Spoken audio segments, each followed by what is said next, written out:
Press.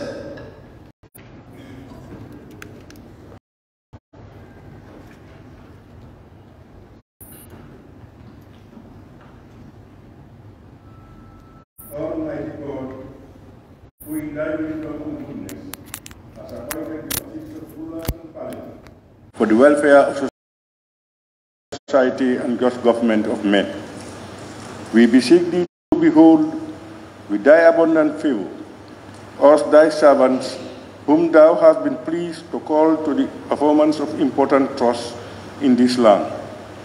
Let thy blessing descend upon us here in this house assembly. Grant us that we may treat and consider all matters that shall come under our deliberation in so just and faithful a manner to promote thy honor and glory, to advance the peace, prosperity, and welfare of this country and of those whose interests thou hast committed to our church. Amen.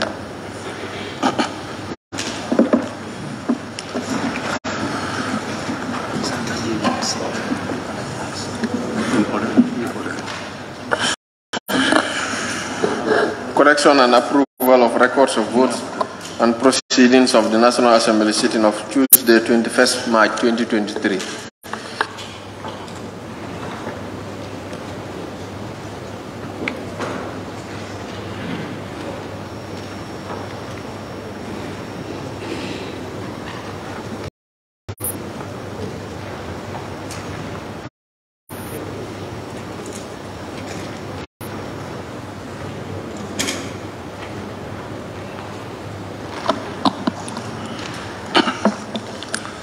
Honorable members, the record of votes and proceedings of the National Assembly sitting of Tuesday, 21st March 2023 is before us for correction and approval.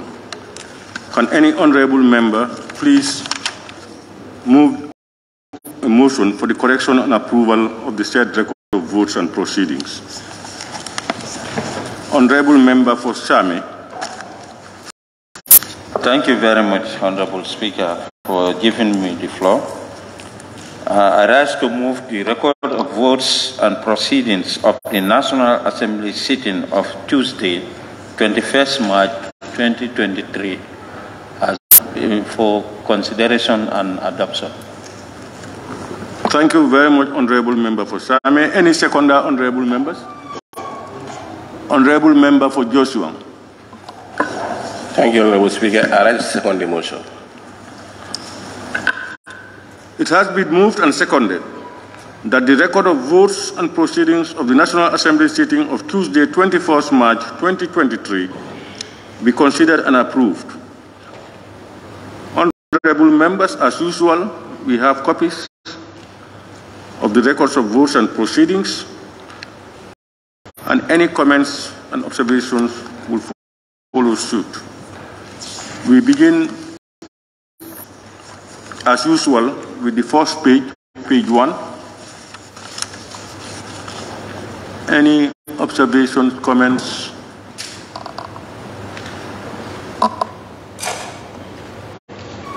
Yes, Honorable Member. Thank you very much, Honorable Speaker. Honorable Speaker, may I refer you to just on that particular page on top, where you have the coat of arms. After the coat of arms, it reads 6th Assembly of the Second Republic 2023 Legislative Year, First Ordinary Session, and you have votes and proceeding. There is no S. It should carry S. The proceeding. The proceeding should carry S. Thank you very much, Honorable. Thank you, and wherever it appears. Yes, yeah, exactly, wherever it appears, because it seems it is also on other pages, Honorable Speaker. Yeah. Any more observations or comments on page 1?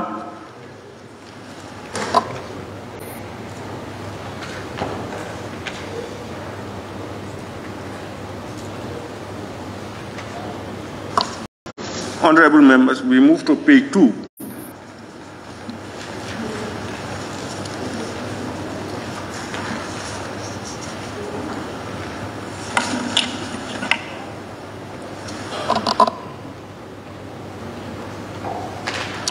Honorable Member for Lower Flood West.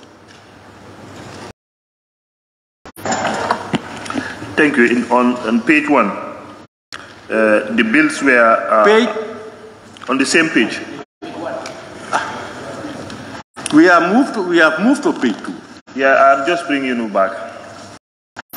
Yes, what's on page 1? I think the bill subtitles were all changed to 2023.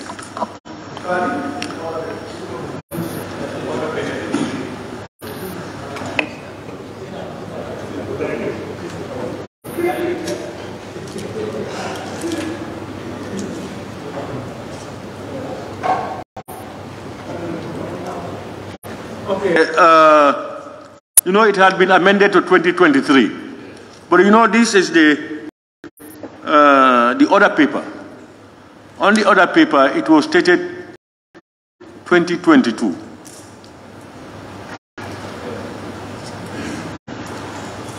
But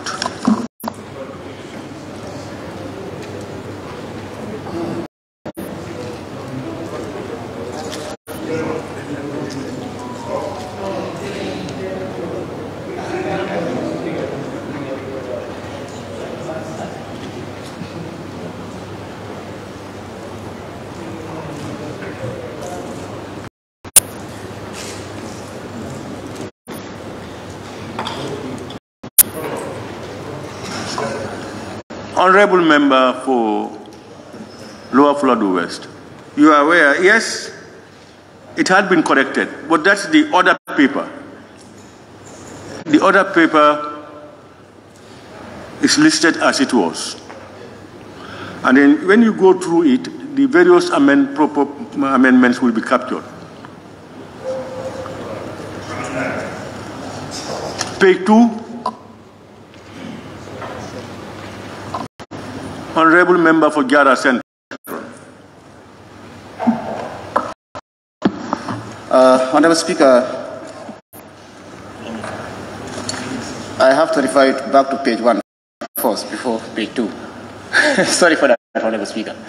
Honorable Speaker, page 1, prayers, number 2, correction and approval. Then you have orders. Order 72, consideration stage of the bill. The S also should be deleted, and wherever it appears, because it also tends to appear on page.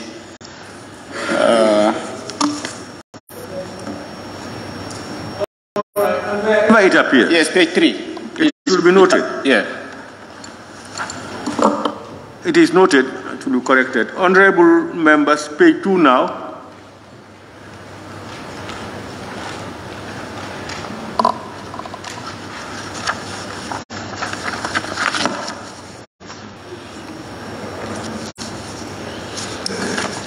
Honorable Members, we move to page 3.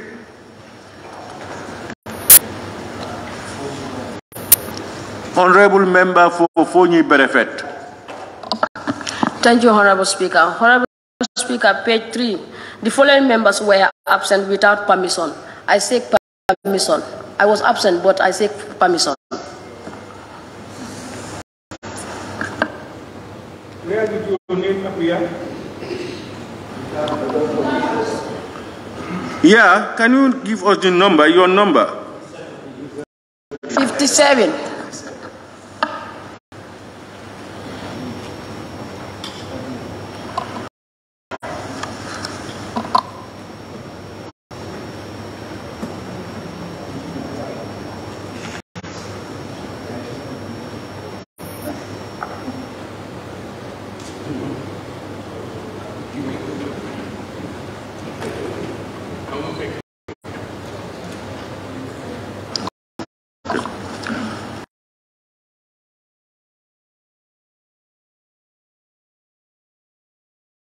Okay, honorable members, we apologize.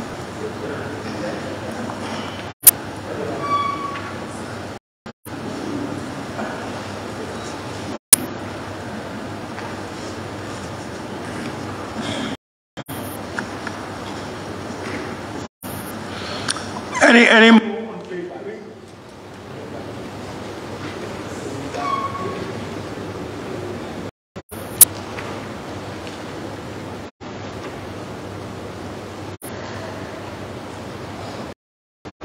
Honorable members, we move to page 4. Honorable member for Woodley East. Yes, thank you very much. Where it says the first paragraph, at 55 minutes after 10 o'clock in the afternoon, the same problem yesterday. So it should be in the morning. That's what I have observed there.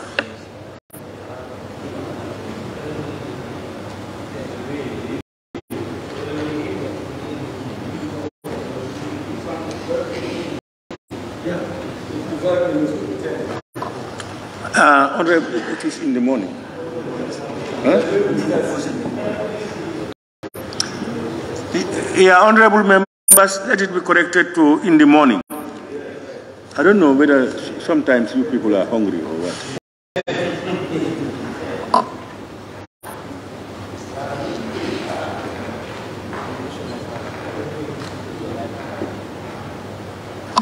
Any more observations on page 4?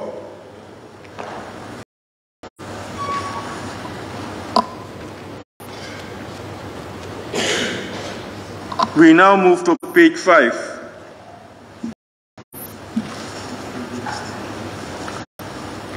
Honorable member for Woodley East. Yes, page 5 also. I think on the resumption, there is a resumption of the assembly, and it says at 10 minutes after 2 o'clock in the afternoon, the assembly resumed. It should have been adjourned, but then I think we should just remove that, because under that you have suspension and resumption of the assembly, or the 13th. So the two are here. At 15 minutes after 2 o'clock in the afternoon, the speaker suspended the assembly. And then the assembly resumed again on 22 minutes after 4 o'clock in the afternoon. So the answer is there. So the first one, which says resume, we should just delete that. Don't you think? Yeah, because that's...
All right, honorable member for Woodley East. Yeah, the table clerk is telling me the first one at 10 minutes after 2 o'clock in the afternoon, the assembly resumed. You know, I had the committee of the whole assembly was finished, and then announced that we come and then resume the assembly session itself. And when I came up, the assembly resumed. Then the next one at 15 minutes after 2 o'clock in the afternoon, when I sat here, then the speaker suspended. I suspended the assembly for us to go. Then at the assembly resumed again 22 minutes after 4 o'clock in the afternoon from its suspension, and we resumed again. So one was at the committee of the whole house. Then I came up, then suspended the assembly, and when we came back, it resumed again. Do you follow? Okay, thank you.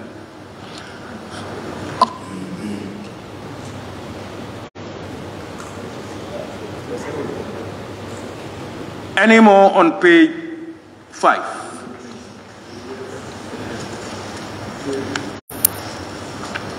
Okay, we can now move to page 6.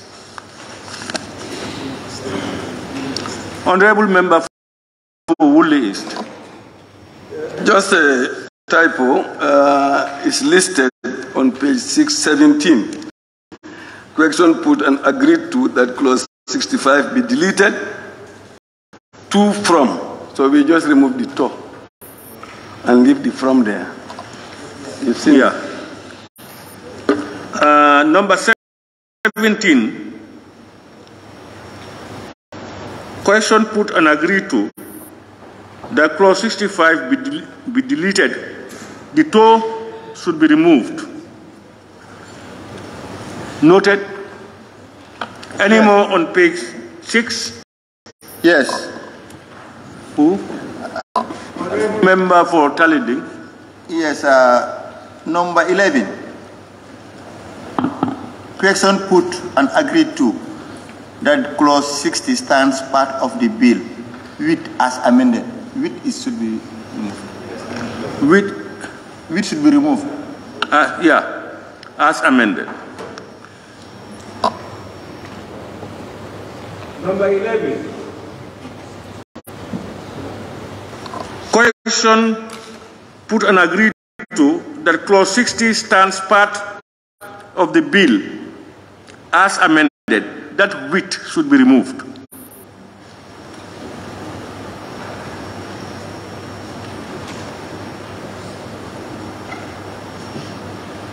Any more on page 6? We move to page 7.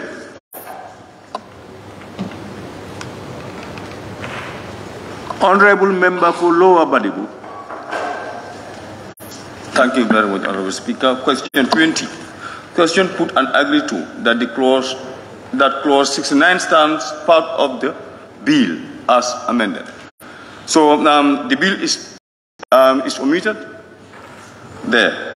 Part of the bill as amended. Thank you. Number 20.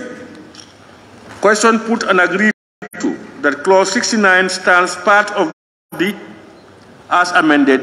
Part of D. After D, before as, you put bill.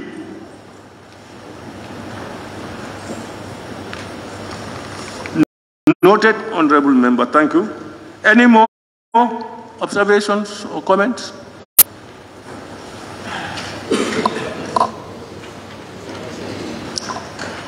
Yes, Honorable Member for Jara Central. Thank you, Honorable Speaker. On page 7, this first line there, Honorable 𝒂𝒄𝒄𝒏, Member for Kantora, Majority Leader, moved the motion for Assembly. Article D is missing between for and Assembly. So we should insert the Article D there. For the Assembly to sit beyond 6 o'clock. On top, the first line. Yes. Move the motion for the Assembly to sit beyond, okay. For the Article D, THE. Any more on page 7?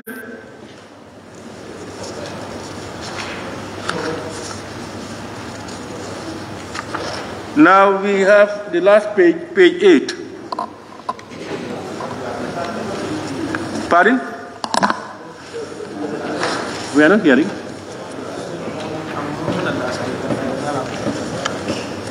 Page 8. Until I can enter page 8. Until I need page 8. I don't have that. Yeah, sorry, I apologize. I don't have it on mine. Page 8.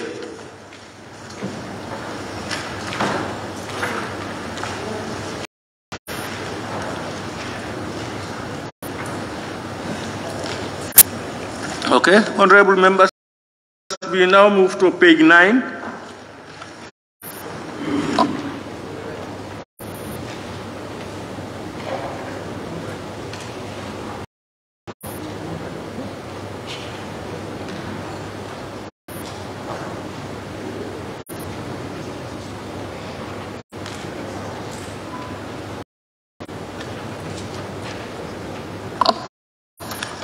All right, honorable members, we now move to the last page, page 10. Honorable member for 𝒂𝒏𝒔. Thank you very much, Honorable Speaker. If you look at page 10, on the resumption of the Assembly, it reads 50 minutes after 12 o'clock in the evening. I think that should be changed to in the morning. And the last one, on the adjournment, at 7 minutes after 1 o'clock. Observation. It should be in the, instead of evening, you are saying it should be morning. Observation. Observation. Honorable member 𝒂𝒏𝒔. Yes. Instead of evening, it should be morning. No. Honorable members, please listen to him. When he is ready, you observe him. Yes, I'm saying it should be in the morning. You say it should be in the morning. After midnight in the morning. Yes. Okay. Is that true?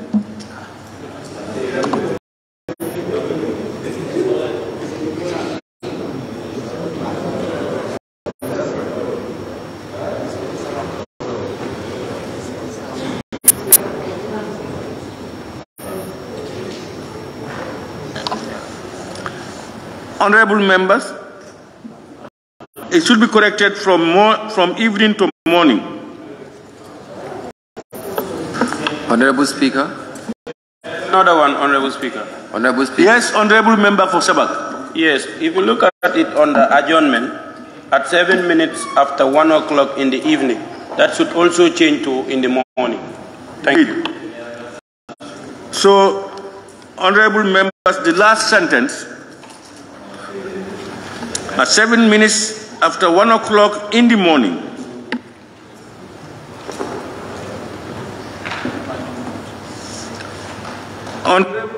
Honorable Member for Banjul North. Yes, thank you very much, Honorable Speaker. I just want to take you a little bit back. Instead of saying...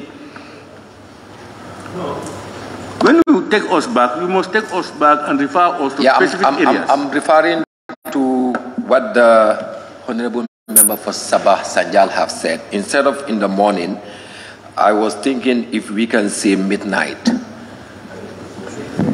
That is for the first one. After 15 minutes,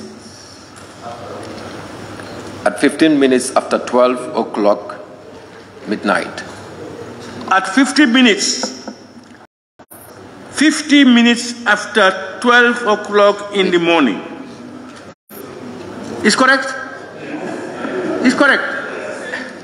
You could say at 15 minutes. You can say at 15 minutes after midnight. You can say at 0050 hours. A lot of languages. But I know that's the style they have been using. Let's just follow that. So far, it makes no difference.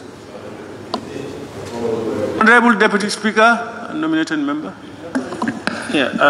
Honorable Speaker, on page 10, resumption of the Assembly, page 10, the second line, it reads the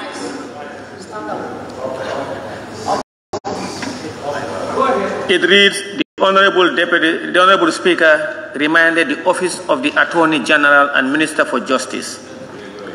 And I think it should be the Minister for Finance and Economic Affairs.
All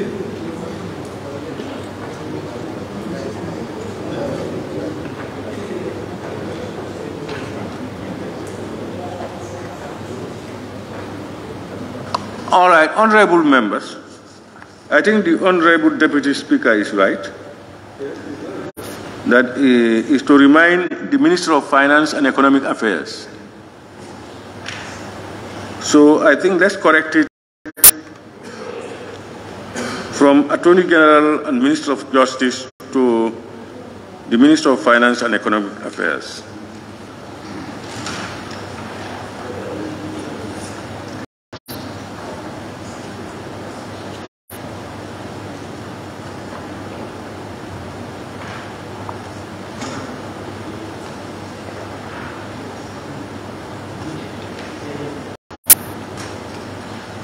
Thank you very much, Honorable Deputy Speaker.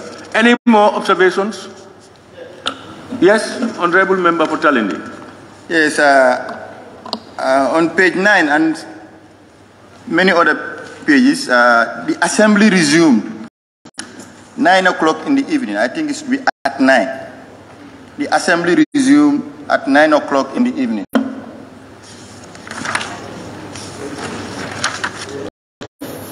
Page 9 and in other places, wherever it appears.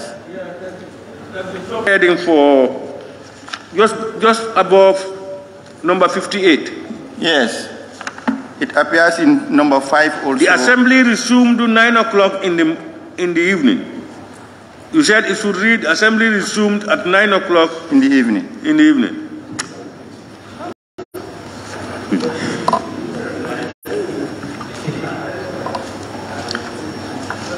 The assembly resumed at 9 o'clock.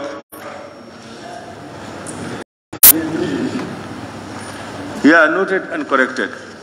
It appears in other places too. And wherever it appears, of course, so that there is uniformity. Null for now.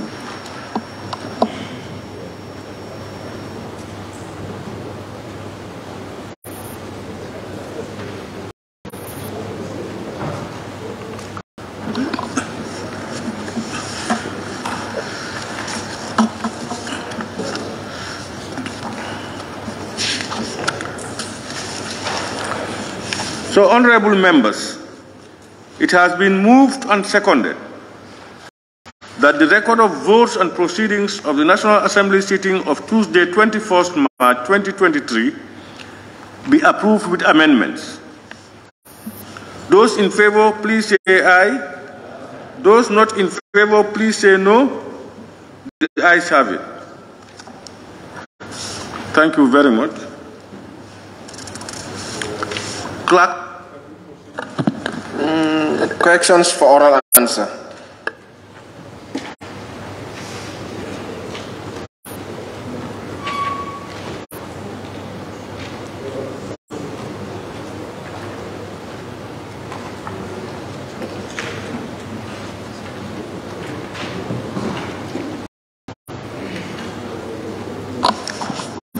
Honorable members, as per the order paper and order 41.1 of the standing orders, today is questions for oral answers. Furthermore, as a reminder, clause 43 of the standing orders limited supplementary questions to 7 in total. 2 for the honorable member asking the question and 5 others among other members. Therefore, we will proceed with the Honorable Minister's schedule for today to give their oral answers. I will now ask the clerk to call the first Honorable Minister. Questions for oral answer by the Honorable Minister for Youth and Sports.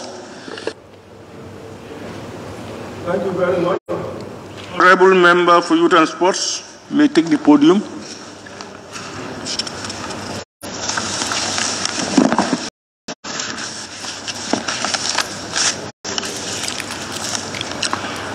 Questions for which due notices were given to the Honorable Minister for Youth and Sports by the Honorable Members for oral reply.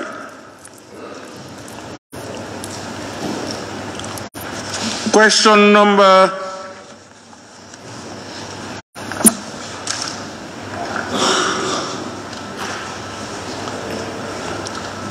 078 of 2023 by the Honorable Member for Lower Salum. Thank you, Honorable Speaker, and thank you, Honorable Minister.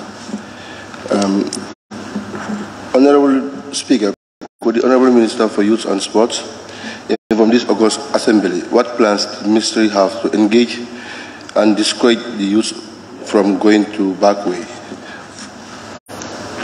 syndrome, yes, going to backward syndromes.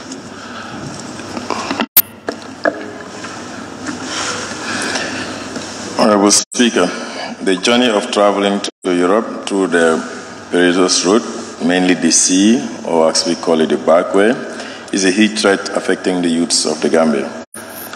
Most of these journeys are too risky and in many instances results to serious fatalities, including the loss of life, property, and other financial resources. This sad saga affecting youth depletes the country's human and social capital. To tackle the challenge, the Minister of Youth and Sports is strategically focused on harnessing the full potential of young people through different programs, including trainings and the opportunity to grant those that are interested in business capital to start their business. The government of the Gambia continues to explore competitive financial opportunities to provide the resources to the youths to invest in startup business and support them to acquire entrepreneurial skills to be able to be successfully sustain their business. In the same vein, the government of the Gambia provide fully funded scholarships to deserving and eligible youths to pursue education at TVET and other higher learning institutes, including the University of the Gambia and Gambia College. Honorable Speaker, the Ministry continues to fund the National Youth Service Scheme, NYSS, and the President International Award, PIA, to recruit, orient, and train youths on livelihood skills such as masonry, carpentry, welding, among others. Similarly, the President International Award also trained a number of youths on an annual basis, and in 2021 and 2022, the National Youth Service Scheme recruited and paid both tuition and stipend to 304 young people. Our GSI project, which is based in Chairman, graduated 110 young people who successfully completed 1 year of residential training at our center in North Bank region. NEDI continues to give loans and grants to young entrepreneurs who are interested in business and also do the mentoring and coaching for them. These and many others are programs that the government of the Gambia, through the Ministry of Youth and Sports, continue to fund as a way of ensuring our young people are employable and those that are interested in business are supported as a means of discouraging them from embarking on this perilous journey. Thank you. Thank you, Honorable Minister, for that brilliant Thank you. answer. Any supplementary? Yes, I'm good. Yes, Honorable. Yes, Honorable Minister, after nearly giving this grant and loans, what is the impact on the youths? Well, the impact is many. I mean, if you look around the country, you have a number of young Gambians who had either small businesses that NEDI supported them to expand, and or those that have never had businesses but were supported through the grant and loan scheme, and they're now doing well in their business. The impact is that we have our young Gambians who are doing business, and that means that they are economically empowered, and they also empower their families and possibly their communities. But it also contributes towards the economy of the country by virtue of the taxes that they pay to the state.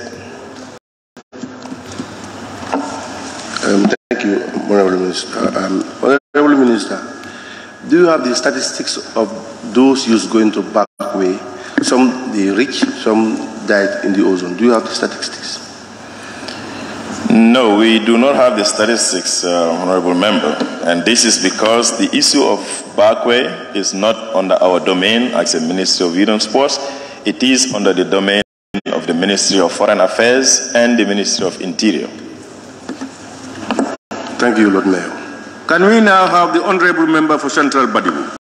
Thank you, Honorable Speaker. Honorable Speaker, can the Honorable Minister provide data to this Assembly of those youths that have been already empowered in the system throughout the length and breadth of the country? Yes, Honorable Member, we can be able to provide data for you. I don't have it here, but we can make available whatever programs the Ministry have done through the National Youth Service Scheme and the trainings we have done through the President Award Scheme, and those young people that have been giving grants through NEDI, including the GSI and other programs. That can be available. We will provide. Honorable Member for Bakau. Thank you very much, Honorable Speaker. Honorable Minister, it's wonderful to understand that your ministry gives support to youths in order to discourage them from the 𝒂𝒏 syndrome. What are the criteria used to give support to these youths? Well, there is a criteria. NEDI itself has a form that young people pay. That young people get, not pay, that they get access to, just like how the National Youth Service Scheme would have forms. And these forms are usually sent to our regional offices, and whenever they have their youth programs or their trainings, they are informed about it and they fill it. And those that qualify based on the criteria set will be given. And it's mostly that the person must be below 35 years, must have already engaged in a small business, no matter how small it is, and build up a little bit of experience, and also must be somebody who is within the age bracket of a youth. So those are the things. And if the person wants a loan, the person must have already had a bank account and run a business with proof that he has done business, and we can support. So these are some of the criteria, and there are areas that we also don't support. If the person wants to do, so for instance, engage in a transport business and others, we don't support that. But carpentry, mason, tailoring, we support. And there's a credit review committee that looks at the forms and decide on who qualifies to get it. Honorable Member for Joshua. Thank you very much, Honorable Speaker. Honorable Minister, as the Ministry is doing well to help those youths to engage into business, are there any follow-up mechanism to see whether they are doing well in the business that they are currently doing? Yes, Honorable Member, there is a follow-up mechanism. Like I mentioned in my response, there is a mentorship and coaching program, and the mentorship and coaching program also involves NEDI having their M&E officers occasionally going around to these people that are supported to see what they're doing, and then also matching them with others who are already successful so that they serve as their peer support. So there is a mentorship program. Honorable Member for Banjul Central. Thank you, Honorable Speaker. Honorable Minister, as the discussion is usually mostly centered around entrepreneurship, I would like us to take a shift because based on first-hand experience that I'm seeing within my constituency specifically, we've seen a large number of young people who have come back with, I would say, mental limitations due to some May I observe, please, Honorable Speaker? Observe for what? Observe. Who is saying may I observe? Lower Salom. Lower Salom. Then you talk, if he grants you. Excuse me. The original text of the constitution not specific on his constituency. No. Honorable Speaker, I'm just making a reference. Order. It's a reference. Honorable members, when a member takes the floor, it's irrelevant. If you take the floor, nobody talks. Why would you? just distracting. Shout at him when he is given the floor to go ahead. Come on. When he is ready, you want to make points, you follow the same route. Please, allow people to express their opinions. Exactly. Honorable Member for Lower Salem, what did you say? No, my boy, allow me to take the floor. The issue here is the original text, not particularly the constituency where he's come from, the Banjul Central. The question is the youth. That is not a point of observation. Are you saying that he is out of order? Honorable Member, you should have, if it is out of order, you quote the standing orders. Otherwise, point of order. He made reference. He's talking about youth and made reference to youth in his constituency. Point of order. Honorable Member for Banjul Central, can you continue, please? Thank you, Honorable Speaker. Let me just rephrase the question again for clarity. Honorable Speaker, most of the young people who are coming back here in the country usually return with some mental degradation or limitations due to some traumatic inclinations they might have gone through within that time period. Are there any mechanisms from your ministry in order to cope the situation, in order to integrate them into society?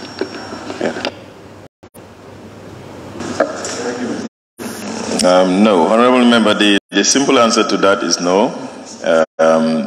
We do not have any program currently that takes care of the psychosocial needs of those returnees.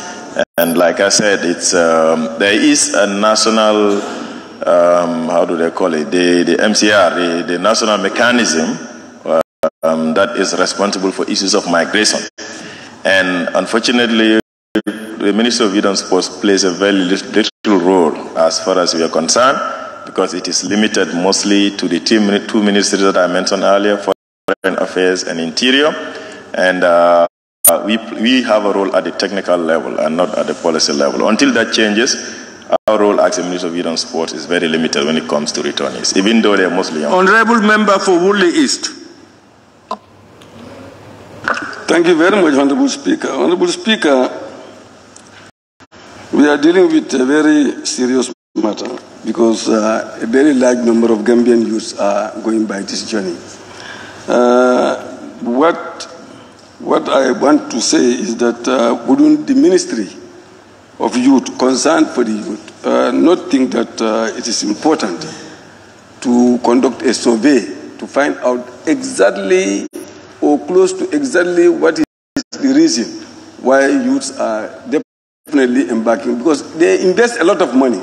So it's not necessarily that they are poor, but they invest a lot of money, which means that they are not as poor as Honorable Member, you have only a minute to ask your supplementary question. Yes, but 1 minute. And you are giving it a long preamble.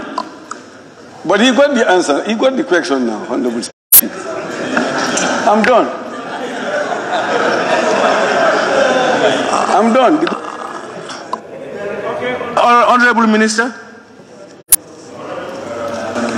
Honorable, that would be a consideration that we can take. We didn't have any plans as of yet, but it's a great idea that we engage in research as a government, maybe as a ministry, to look at the causes of that, and we will look into that.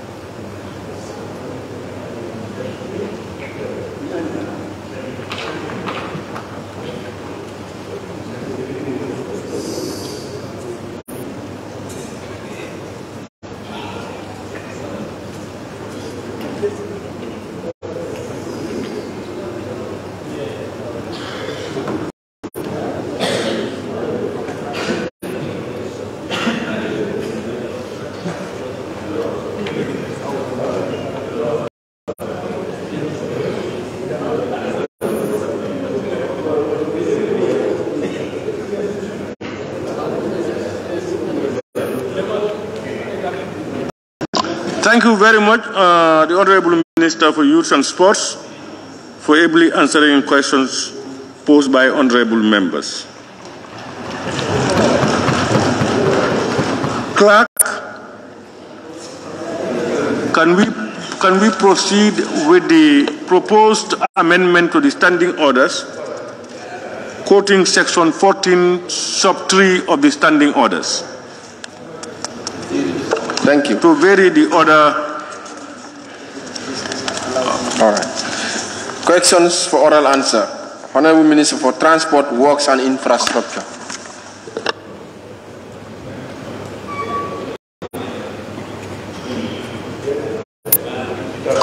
Honorable Minister for Works, you can take the podium.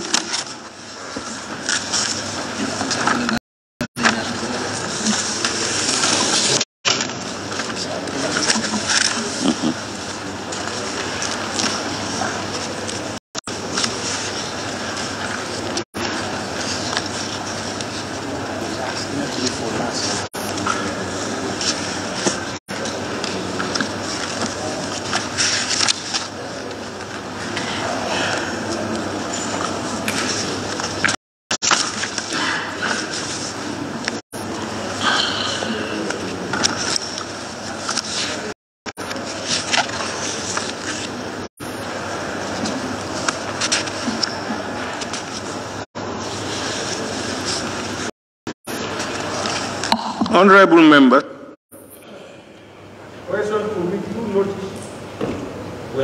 the Honorable Minister for Transport, Works and Infrastructure by the for oral answers. Question number 063 of 2023 by the Honorable Member for Banjul North. Thank you very much, Honorable Speaker. Honorable Speaker, could the Honorable Minister for Transport, Works and Infrastructure update this August Assembly on the plans in place for the construction of the main ring canal in Banjul in connection with the Banjul Road Rehabilitation Project? Thank you, Honorable Speaker. As part of the initial contract, the excavation and clearing of the proposed ring canal was executed at the commencement of the works. However, to improve convenience and reduce the growth of grass in the canal, it was decided to provide concrete lining along the canal to the stream as part of the last variation of the Banjul project, which included the reconstruction of all the outstanding roads of Banjul streets. Currently, the contractor is in the process of preparing the designs prior to commencement of actual work. The function of the ring canal is to channel runoff water from the main outfalls to the stream to a certain period when the polder is not inundated with water. With the installation of the new pumps at the Bond Road pump house, the overall capacity to handle increasing storm water in the polder is greatly enhanced. It is important to note, therefore, that with the additional works, the completion date has now been extended to June 2024. Any supplementary, Honorable Member for Banjul? Banjul North. Thank you very much, Honorable Speaker. Thank you very much, Honorable Minister. Listening to your answer, are you telling us that there is no design yet for the construction of the ring canal? Design? No, actually, as part of the initial scope of the work, the ring canal, the additional one that you talked about, were not actually part of the initial designs. So now what we have decided is that all the uncovered drainage in Banjul, including the ring canal, will now be entirely covered by the project, and all of them will be covered. So that is the design that they are doing now. It's almost completed. We had the first draft that was sent to us. Are you also putting into consideration avoid what happened last year as far as the flash flood is concerned, because we believe the functioning, that is the rain canal not been functioning properly, also contributed because the water was stagnant, that is the rainwater was stagnant. Are you putting into consideration to come up with plans to avoid such a situation to reoccur this year? Thank you so much. Yes, the plan is to ensure that the rain canal is completely cleared. All the grasses and the rubbish that is dumped in the canal are completely removed, and the ground structure is strengthened, and then also the new design will put into consideration the entire architecture of the area and covered it completely, so that there will be no, blockage of the drains, and that will ensure the smooth running of and flow of the water into the bond pool, the storm water this time. Honorable Member for Central Banjul. Thank you, Honorable Chair. Honorable Speaker. Honorable Speaker, the Minister is telling us that the initial plan, the rain canal cleaning and constructing of concrete wall was not part of the plan. But I want to put it to him, from 2018 to 2019, a committee visited that site, and we are told at the committee level that was part of the plan. That's why they started digging and removing the grasses. What is your question? My question is he telling us that the digging and the concreting of the canal was not part of the plan? That was part of the plan. I don't know whether you understand the Banjul Rim Canal properly. I know you were head of the infrastructure committee of the previous parliament, but being from Banjul, I think he understands exactly what I was saying. If you look at the initial scope of the work, from where the Rim Canal begins all the way to Gambia High School here, that's where it stopped. But the open drain there, that's what he's talking about. That is the extended work. This was not part of, so it is now going to kind of complete the entire process, and it will link from point A to kilometer 0 to the very last one. So that is the scope of the additional scope of work that we have included. That one was not part of the original scope. Yes, the various groups were doing tacit work there, and supporting the communities, but that was not part of the initial scope. Honorable Member for Banjul Central. Thank you, Honorable Speaker. Honorable Minister, there's been a bit of clarity, because I was almost about to ask the same thing. But as you know, the project was an all-inclusive project. And as you made mention, it includes the roads, the drainage, and the sewage system. And we all know that where the bone polder is, around that particular area, is where the end zone is. So my question is, how come during the implementative process of the project scope, how come that particular area wasn't part of the actual project, knowing that it's the end zone? Being the end zone does not necessarily mean that the project was not going to cover it. Now, if you look at the original design of the Banjul Road Sewage project, it was to actually deal with the critically damaged roads and the drainage system that also always collapse. So that particular area, which is I think Tobacco Road and towards the bone polder, was not part of the canal, was not part of the original plan. But following the completion of the first phase and the savings that we made on the project, it was decided that the entire network of the canals be covered, be cleaned, and also be concrete, so that it can complete the flow. Question number 064 of 2023 by the Honorable Member for 𝒂𝒏. Thank you very much, Honorable Speaker. Honorable Speaker, some sections of the newly constructed 𝒂𝒏 Road is built without drainage channels, particularly those that run through the villages of Ngin Sanjal, Sarakunda, and Kanikunda.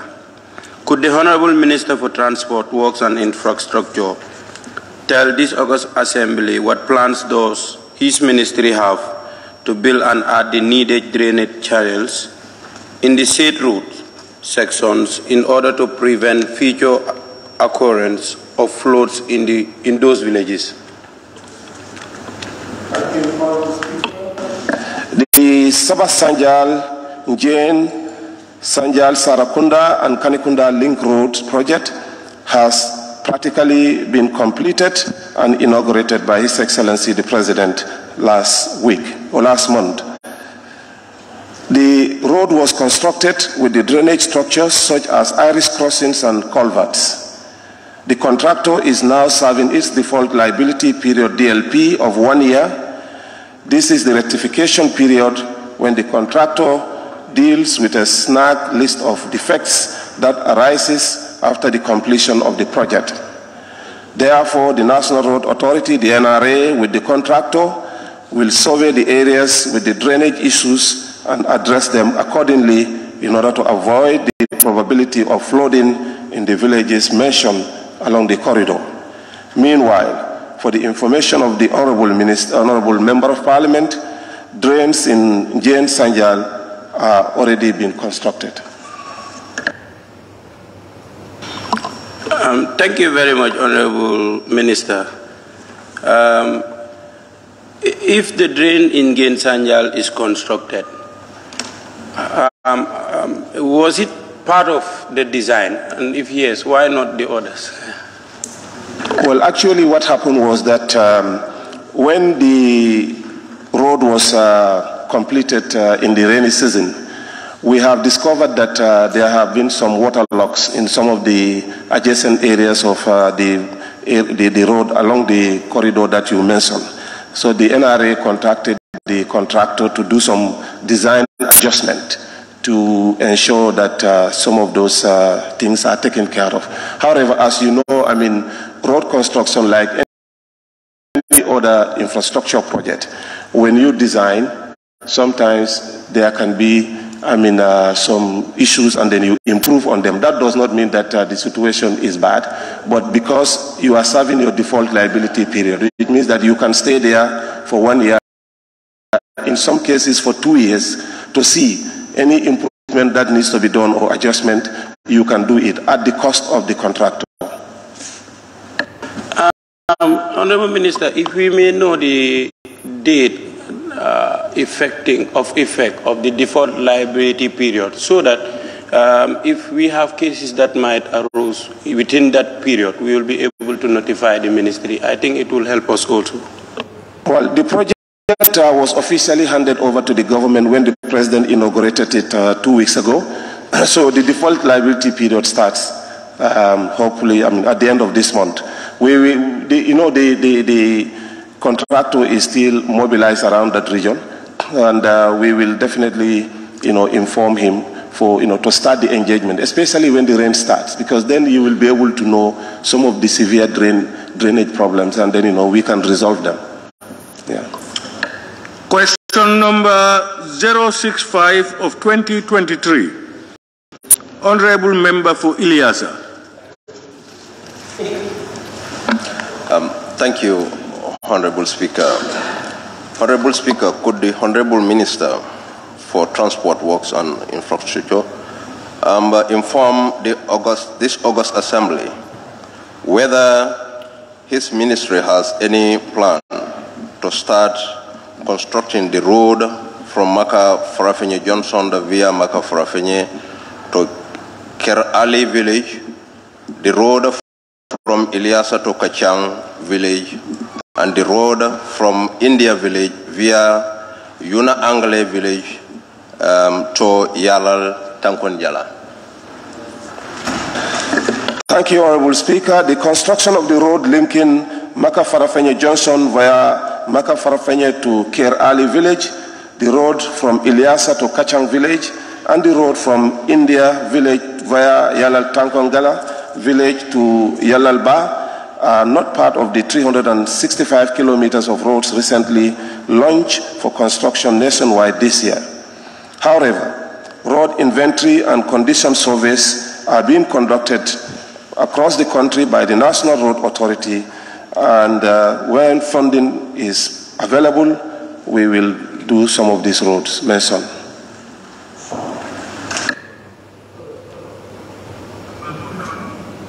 No supplementary. No, any second, any? No supplementary. No supplementary.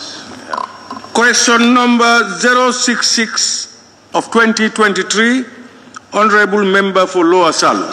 Thank you, Honorable Speaker. Honorable Speaker, could the Honorable Minister for Transport Works and Infrastructure inform this August Assembly how many ferries are seaworthy and those who are not seaworthy?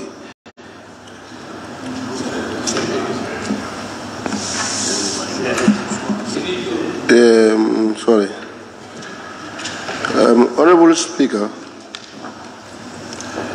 could the Honorable Minister for Transport, Works and Infrastructure inform this August Assembly how many ferries are seaworthy and those are not sailing the Banjul Barra routes and its yearly revenue base?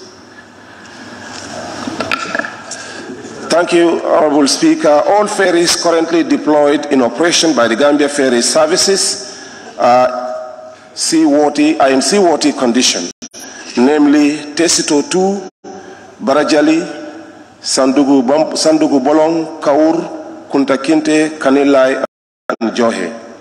However, there are few technical and operational challenges, that is engines, landing facilities including slipways and landers, and siltation in Banjul and Barra landing points, but these are being remedied gradually with renovation works on Bansang and Janjambure slipways completed, and plans are in progress for Barajali and Kaur slipways. The approaches to Barra are shallow and rocky. That's why the ferries have a specific channel to navigate for them to reach the landing site either in Barra or in Banjul.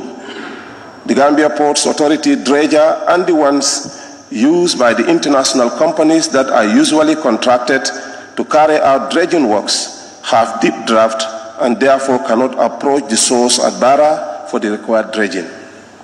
The National Disaster and Management Agency NDMA excavators are usually mobilized, but they too have limitations in accessing the area within the waters where the removal of sand to achieve the required depth would have been more effective. The solution is to contract an international dredging company that may be able to mobilize flat-bottom equipment and can undertake the required dredging at Barra.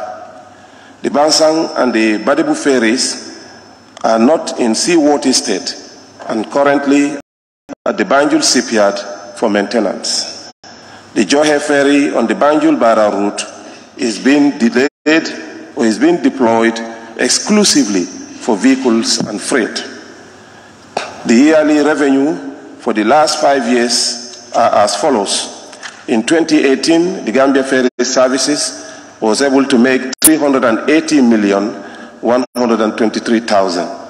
In 2019, the company made $340,210,262. In 2020, the company made $172,520,074.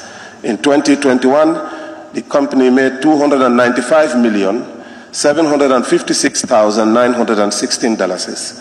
And in 2022, the company made $278,806,112.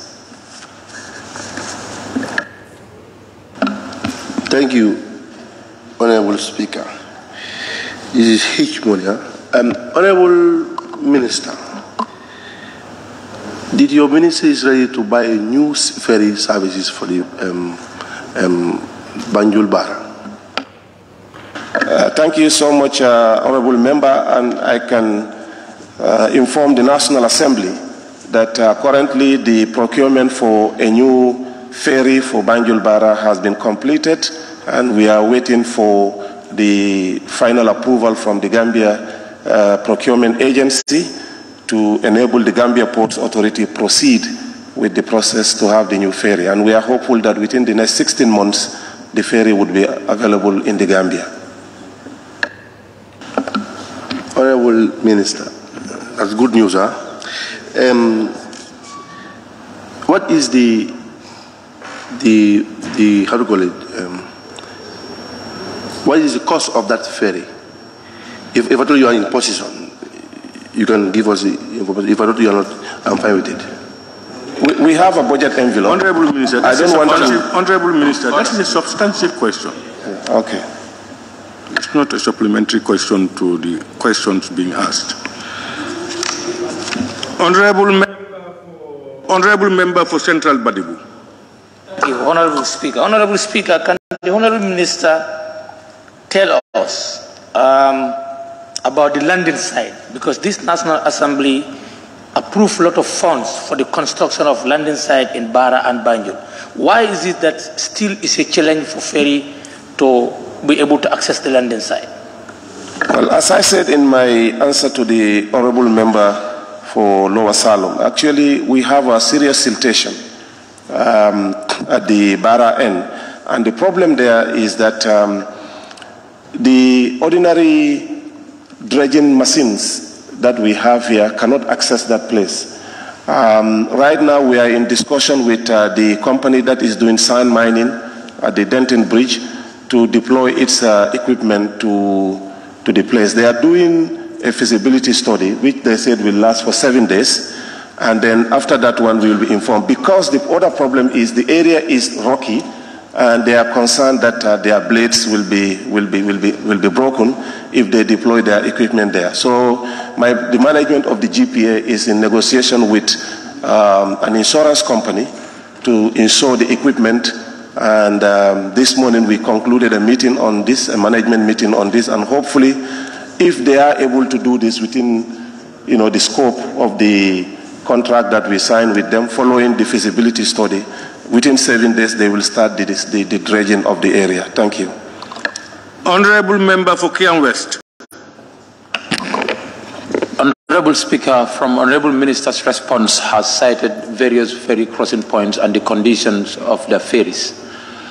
And how soon your ministry ready to remedy the ferry crossing issue from Sierra North to Bansang and Sierra South to Bansang? Because this has been a challenge, and the patients from that end of the country finds it challenging to access Bansang Health Center when the ferry is not in service. Thank you. Well, the ferry in Bansang is in good working condition, and the landers also are in use. I think what we are doing is to improve to cater for a bigger capacity ferry, because as you may know, the government of the Gambia is working with partners to dredge the River Gambia from Banjul all the way to Basse, and this will also require increased traffic along the route. So that is why we are talking to our partners. In fact, the GPA is doing a need study to do the landers again, and then expand on them for bigger ferries to apply there. Honorable Member for Joshua. Honorable Speaker, I'm withdrawing my question. Honorable Member for Banjul Central. Thank you very much, Honorable Speaker. Honorable Minister, if you would look at the revenue variations that are from 2018 to 2022, it seems there's been a huge decline in terms of revenue. Can you briefly explain, perhaps, apart from, I would say, the landing issues, possible problems that might deter us from, being able to tap? Because it seems like the Gambia ferries really has a huge potential to generate revenue for this country. Thank you. Thank you, Honorable Member. Yes, if you look at 2018, ferry services was able to make 380 million. This was because both the Banjul ferry terminal as well as the Senegambia crossing were actually using the ferries. So, they were getting revenue stream from both ends. But 2019, as you can see, it dropped partly because the Senegambia bridge started operations, although at a minimal level. So the bridge was open at the same time the ferry was in use. So they had a drop of revenue about 40 million. But 2020, you all know, the bridge was fully operational, but we also had COVID. So there was less travel. and that actually affected the revenue. Then 2021, it peaked to 259 million from the previous year of 2020, from 172 million to 259 million. This was as a result of increased traffic also, and also a lot of construction works that we had, in the north bank end of the Gambia. So vehicles crossing, the bridge somewhere diverted to Banjul. And the same trend is continuing. As you can see, last year, they had an increased revenue from 2021, 259 million plus to 278 million. This is also as a result of the fact that we had, since the reduction of the activities of the Gambia ferry services from the bridge, the number of staff that were there were moved, and so the overhead cost kind of reduced. So this actually supported the increase in revenue, as well as reduction in the maintenance cost. So this year, we hope to see the figures again in a better shape. Thank you. Honorable Member for Nyamina Dankunku. Honorable Minister, you have talked about the ferry crossing at Kauru. This was the ferry that was crossing from Kauru, Kulenya Jaren.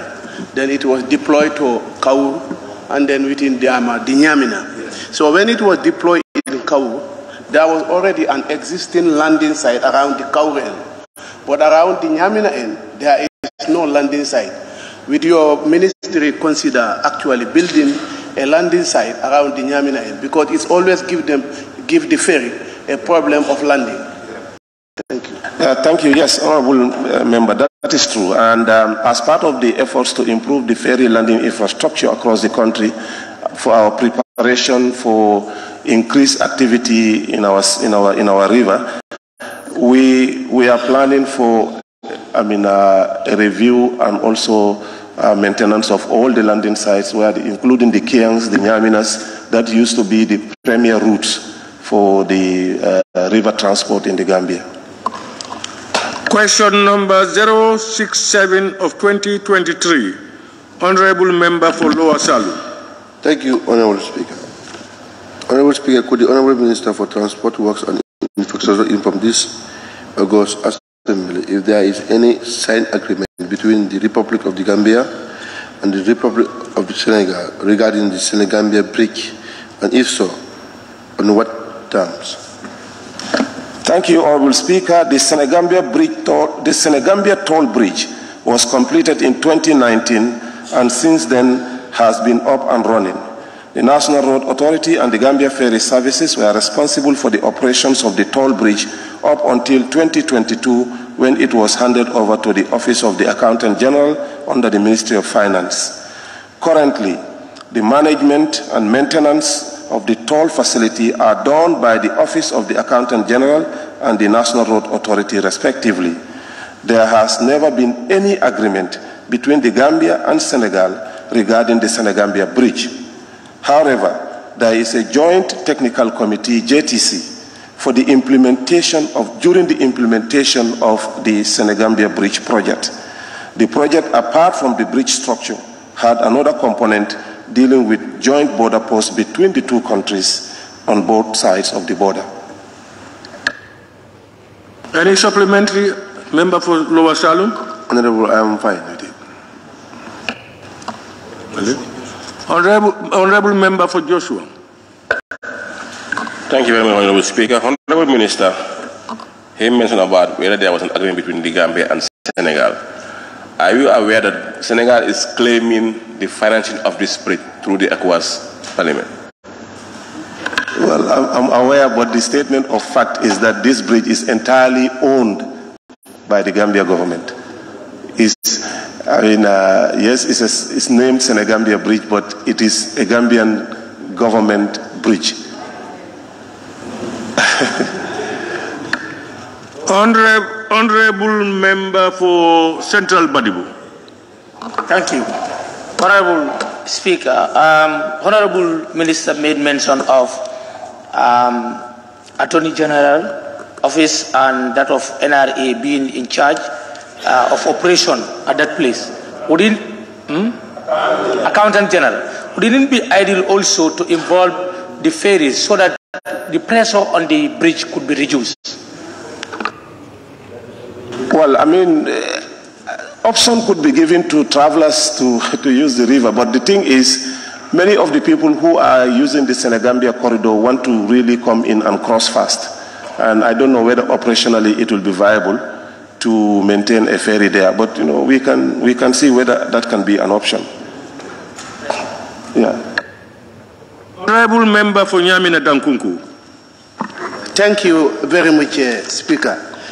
Honorable Minister, there was a video circulated with regard of the ownership, with regard of the construction of the Senegambia Bridge. That was a member of parliament in the Senegalese parliament that claimed that the bill was built by Macky Sall.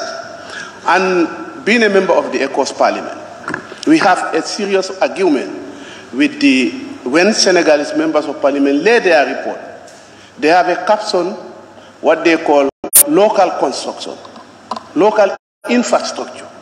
And yet still now, they are capturing the Senegambia Bridge under that local infrastructure. And for me, I believe this is very terrifying because these are two sovereign. Okay. Honorable Member. This is not supplementary. You give a long preamble. Okay. Can you just put let me your just question? put my question. When you had this information, did your ministry wrote to the authorities of Senegal to make it clear to them that the bridge is owned by Gambia? Because these are two sovereign nations. Thank you. Well, I don't want to use an official platform to answer to what is in the social media, because I don't get my source from the social media. But the Senegalese government, our partners, the Gambia government, all know that this bridge is 100% owned by the Gambia government. The funding was a grant to the Gambia government. And the construction and everything was supervised by the Gambian government agencies. There was no Senegalese involvement from the design to the completion of the bridge. I think what we all need to be careful of is to try to react to what we read in social media, because it doesn't add any value to. But I can assure you that whatever is being circulated by the MP or any other group about this bridge being owned by Senegal is false, completely false. That I can assure you.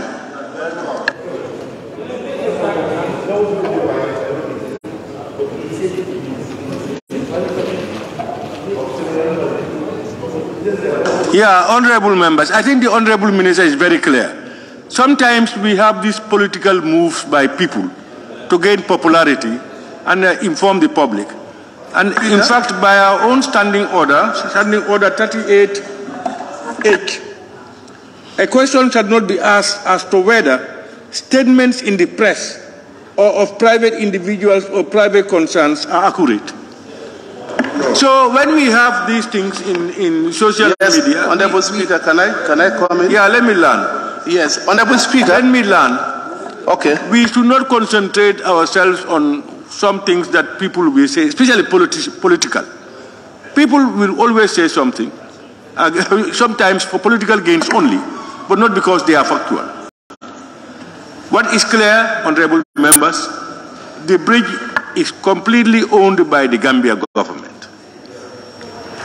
They only went into joint agreement as regards border crossings and all these things. We remember that Senegal is on both sides. They have a lot of interest in it. But their jealousy has not gone, nothing has gone. It is owned by the Gambia government. Whatever somebody else may say, let's just know that that's the statement. And we agree. Honorable member for Nyamina Dankungu, can you come back? Speaker, my second part of the question, the information I made is I myself, as a concerned citizen, sitting at the ECOWAS Parliament, giving the minister an information that we lay our country report, they lay our country report. I'm giving him a fact, not from social media. Thank you. Maybe we can correct whatever Honorable Minister. Yes. You talked about something in the social media. Nobody talked about social media except yourself. No, in his own these things, he said something crossing in the social media. Yes. Honorable member, please. I will listen to you again. But if I understand you, you mentioned social media.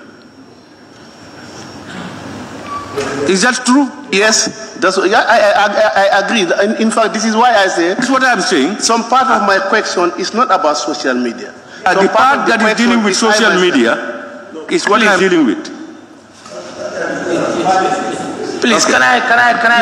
You can go ahead, honorable member for Nyamina Dankungu.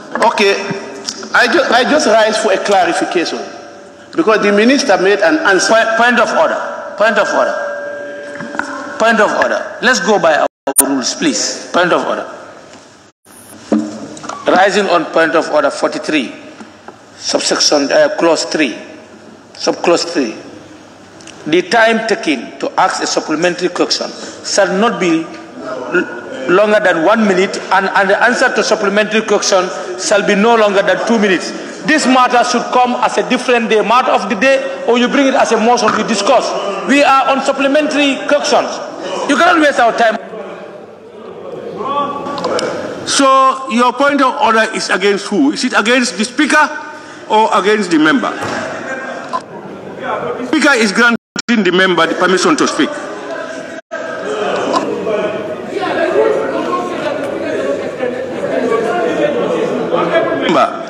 Quote a place where the speaker does not have a right to give somebody the floor to clarify an issue.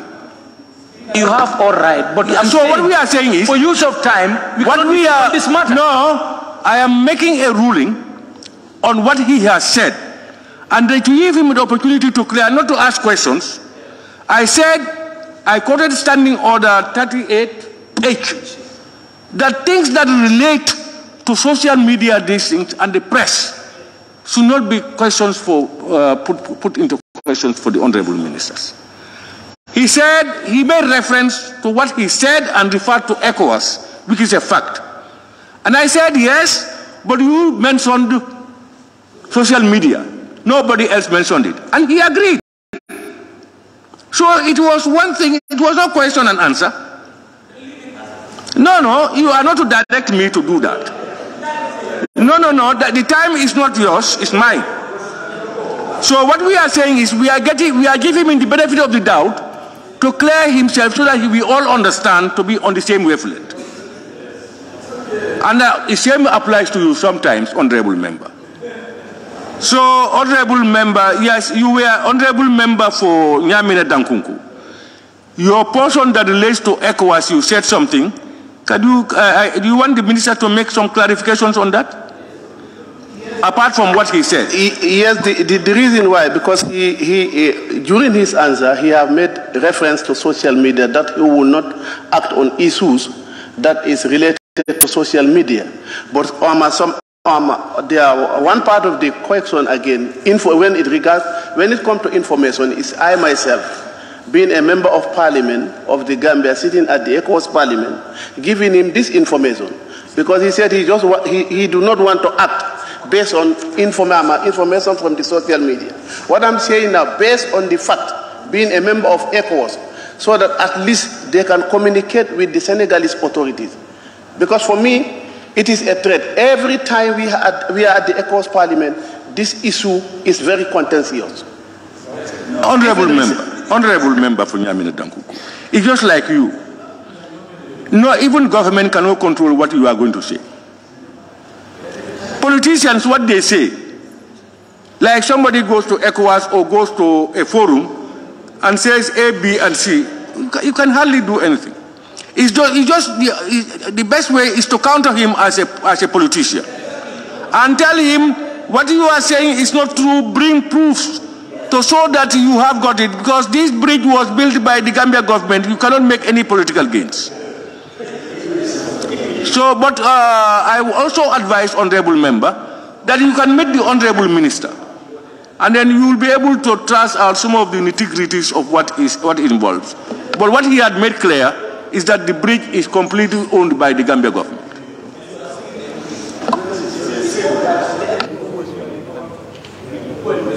Honorable Member for Kiang West. Ron. Honorable Member for Fonyi Jarol. Thank you, Honorable Speaker. Thank you, Honorable Minister. Honorable Minister, I want to ask this question. Why was the Senegambia Bridge officially opened before the final completion of works? Well, I don't understand, because the bridge was completed. As all infrastructure projects, no, hold on, let me just finish. As all infrastructure projects, you finish, and for the Senegambia Bridge, the default liability period was 2 years, which means that the contractor will be there for 2 years to observe, to monitor, and in case there were any issues that needed to be done, they would have done it. And just, Honorable Speaker, I mean, I've just been passed a paper just for me to clarify that, because I was at this inauguration of the bridge. At the inauguration of the Senegambia Bridge in 2019, the Senegalese president himself, His Excellency President Macky Sall, categorically said that the bridge solely and wholly belongs to the Gambia. So I think that should bring to, I mean, at the end of this program. Question number 068 of 2023. Honorable Member for Nyamina Dankunku.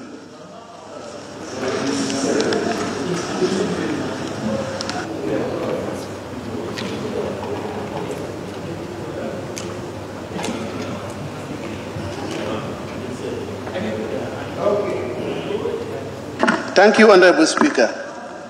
Honorable Speaker, could the Minister for Transport, Works and Infrastructure inform this August Assembly?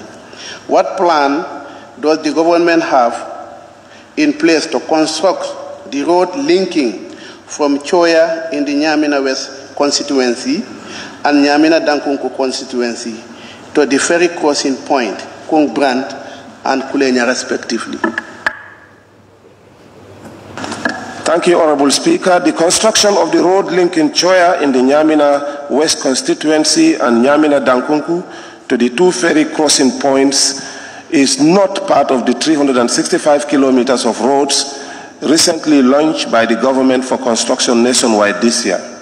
However, road inventory and condition surveys are being conducted and added to the list of rural roads for construction once funding is available.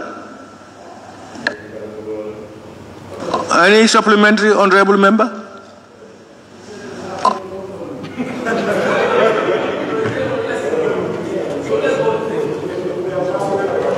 Okay. For the same? Honorable Member for Lower Salem, is your tag up? Yes, yes. Honorable Speaker, the one going from the highway to the river bank. Yes. No, from the Kaur checkpoint to the river. Point of order. Point of order. Wait. Point of order. Wait. Point of order. Point of order. The point of order by who? By which member? Nominated Kewalang Fofana. Honorable nominated member Kewalang, what's your point of order? I mean, number 43-4. The question was specific. The point, the destination is from Choya to what? Kulenya. So the honorable member is taking us to Kaur. So the supplementary question have no bearing to the substantive question that was asked. Sustained. Point of order sustained. Honorable Speaker. Point of order sustained. Meaning, what you are asking is out of order. Okay, Honorable Speaker. There is already the ruling. Pardon? I said, I'm still appealing to your good office, that seat. You to give me a chance again, to reframe it again. You know, you are my friend. All right, then I allow you to reframe your question, so that it will be in order. Honorable Speaker, Honorable Minister, the member said from Choya to the river bank. I am also taking from that river bank to the checkpoint. I mean, honorable member, out of order.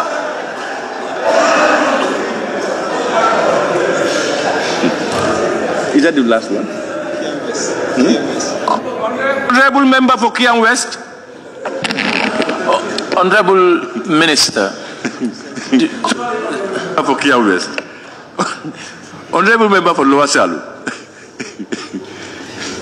You are taking it from Kyoya to the riverbank. And from the riverbank to where? To checkpoint in where?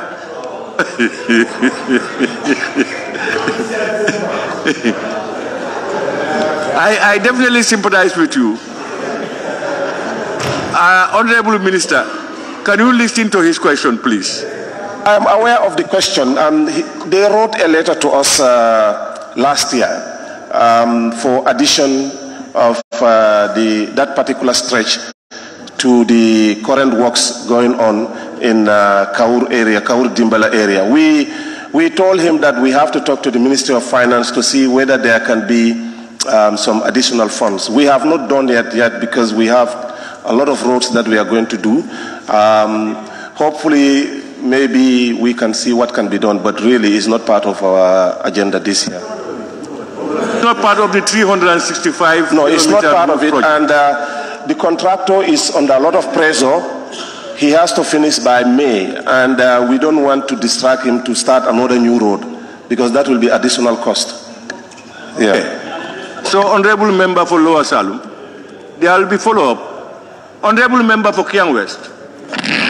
Honorable Speaker, the road network that the parent question is in question of has so many satellite communities along the road before you reach Dankunku, and the agricultural activities in that bank is too high. Could the Honorable Minister inform us that this road will be prioritized immediately this other projects is completed? Yes, I can assure you that. But the good thing is they have already benefited from the feeder road. So, I mean, it's still motorable, it's still usable. What needs to be done is to strengthen it and then, seal it. So we've already spoke to the Honorable Member, and I hope, that is possible. Sorry. Question number 069 of 2023 by the Honorable Member for just one constituency. Thank you very much, Honorable Speaker. Could the Honorable Minister of Works inform this August Assembly on the state of progress on the Kayupa Road at Ibo Town linking Badala? Thank you, Honorable Speaker. The road linking the mobile traffic 𝒂𝒂𝒂𝒂 Road will be constructed as part of the OIC project. In the same vein, the link between Ibo Town and Joswang will also be partly constructed under the same project. Meanwhile, the National Road Authority has plans to construct new roads to act as major alternative routes for the distribution of traffic flow between these communities and mainland Serekunda.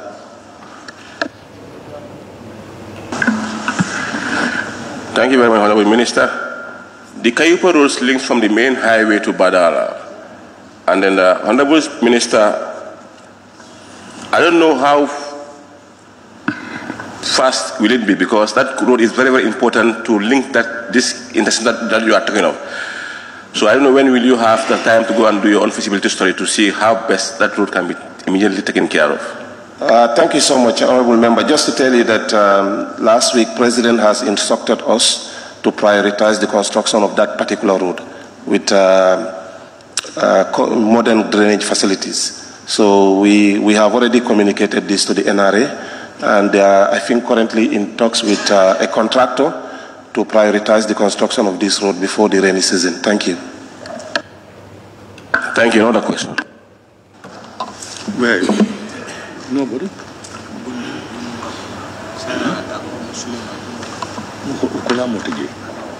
Honorable Member for Bundung. Thank you very much, Honorable Speaker. Honorable Minister, as far as the road he's talking about is within KMC, I just want to know the current status of some of the roads that are currently under construction, including Bundung Highway. Thank you so much. Honorable. Weak road construction, you said where? Pardon? Yes, the road network is in KMC. He's talking about KMC. Bunu. All right, Honorable Minister, go ahead. Speaker, point of order. Thank you so much, Honorable Speaker. Honorable Member, just to tell you that the Bundu Road construction under the OIC is in high gear now. We had some issues with the NAWEC and NAWEC water and electricity services, which the two institutions are now working with the National Army to relocate them from the right-of-way. Also, there was about 300 meters of GAMTEL cables. We have now already started removing those ones. Hopefully, that should be ready this week. The problem has been that some of the roads that we are doing, the service providers, GAMTEL and NAWEC, they don't even know where some of these service cables are. So you are digging the road and then you come across and then you cut, the whole community is out of water. So that is why that particular area is slow. But with the current state of work now, we are hopeful that before July, that road would be completed, because now the army is fully mobilized there. We now know the stretch of the high tension cables, underneath on either side of the road, and then we will work. But in general, you mentioned KMC. What we have done is that the National Road Authority has completed a complete survey of all the roads within the KMC, from Cape Point all the way to Abuko. And what is now left is to cost them, because we have been directed by the President to ensure that we come with a modern plan, architectural plan for the whole of KMC, all the roads, drainage included, and also sewage for the first time, just like in Banjul. And that partial work has been done. The entire surveys has now been done. What is now left is to do the designs. So just for your information, Banjul area drainage system has been completed, and we are working with the Ministry of Finance to have funding for that particular project. Thank you. Question number 070 of 2023, Honorable Member for Jeswang. Why the road reserve for the construction of the Senegambia-Batin Highway is being reallocated? Thank you, Honorable Speaker. The road reserve for the Batil-Hardin Highway has never been reallocated, and the right-of-way, according to law, remains at 40 meters from the road center line on either side of the road, from the airport junction kilometer 0 to traffic light, which is kilometer 18.750. The right-of-way includes the water, electricity, and telecommunications infrastructures, namely for NAWEC and GAMTEL respectively. Honorable Minister, at first it was 40 meters, reduced to 30 meters. The 10-meter reserve that was remaining. Currently, if you go to the current Senegambia Highway, we're seeing structures currently ongoing. And that 10 meters plus what was left is currently reallocated, Honorable Minister. No, yes, we are using 30 meters of the center line, but the 10 meters that we reserve is still there, it's not touched. Any allocation does not include the 40 meters as provided by law. Honorable Minister, if it's not touched... Let me clarify. If there is any development on the 40 meters, then it's illegal encroachment, and we will raise this up with the Honorable Minister of Local Government and Lands so that they can take the appropriate actions to demolish. Yeah, thank you. I think it is high time you liaise with the Minister of the Minister of Lands, because it's currently ongoing, and we want to avoid what is currently. No, Honorable Member, you are not in a debate. Ask a question. Yes, Honorable Minister, I think it is good to link with him so that what are your plans to avoid the current current happening on the compensation with regards to demolition? Yes, most of the properties in the affected areas for the road construction areas, especially the ones that we have demolished. I can tell you they have either been compensated or their package is being processed at the Ministry of Finance. Honorable member for Kiang. You mean to avoid what? Well, you know what we are what now is happening, doing. Honorable Minister? Yes. There is something happening. There are people talking. Honorable member for Central Badibu. No. I am not blind, nor am I deaf. But is the question, what is being murmured until the minister is coming back? Is the question that the minister has completed, and there were murmurings, and the minister is coming back. No, it's the same person murmuring. It's the question that I'm to put into him. Pardon? The question that I raised to him, and what that is answering is different. Yeah, but then what is answering is different. So now I'm giving it to me. He wants to answer now. Allow him to answer that question. Honorable member, when there are deficiencies, you don't tell the honorable minister. You refer it to me. You don't murmur. Okay, I'm not referring to your speaker. Honorable member for Kiang West. Honorable Minister, the said road in question is incomplete. The work is in progress. And vehicles are using the road at some point, and due to this has claimed some of the lives in Yarambamba and between Costa Road and the airport junction. Are you aware of this? If you are you putting in mechanism to ensure that this road, is not in use at this moment to avert the accidents that we're having? Thank you, honorable member. Yes, I am aware, and we came to know about the unfortunate situation of the deaths on the the ongoing construction that is on the Battle Hardin. What we have agreed with the police is to put barriers to disallow access to the newly constructed road, while vehicles can use either side of the sideways that we have created. However, I think we should all work together on this, because sometimes it is not only about the vehicles that are flying, but also the passengers or the pedestrians that are crisscrossing, and then they get unfortunately hit by the speeding vehicles. Honorable member for Fonyi Kansala.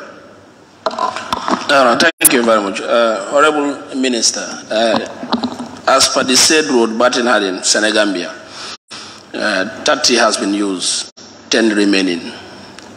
As per your ministry, do you have any barricades of showing the remaining 10?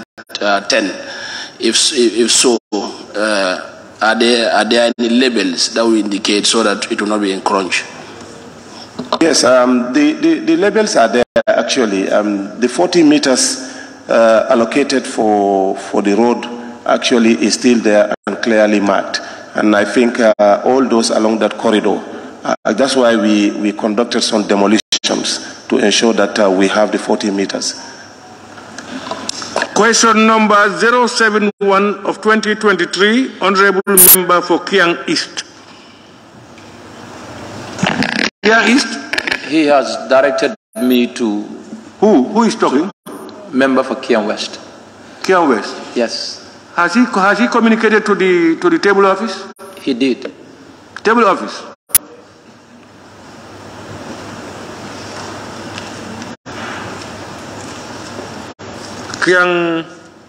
Kiang East is not around, and Kiang West is saying he's communicated to you.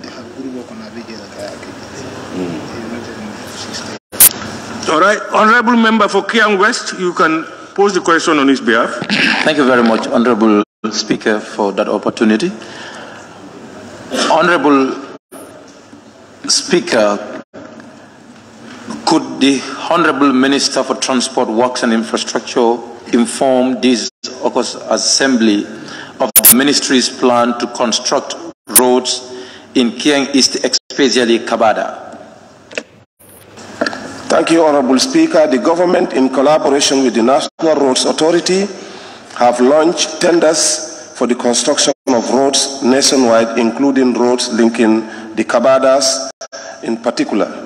The procurement process is ongoing, and civil works are expected to start immediately immediately after contractors are procured.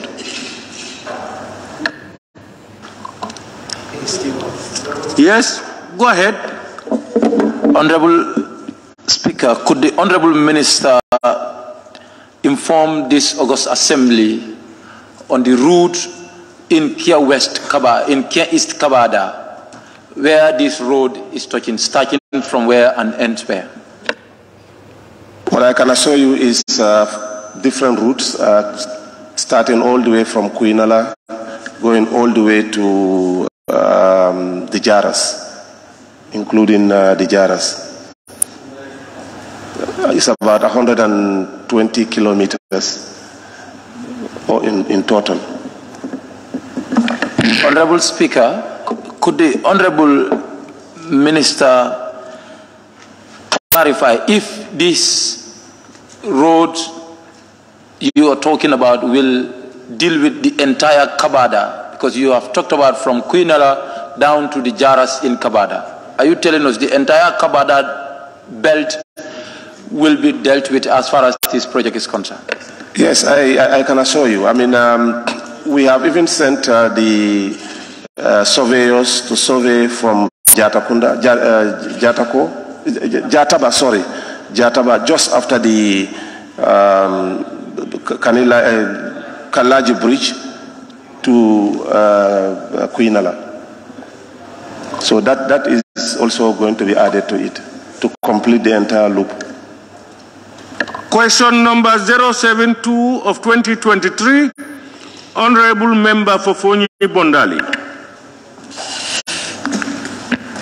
Thank you, Honorable Speaker.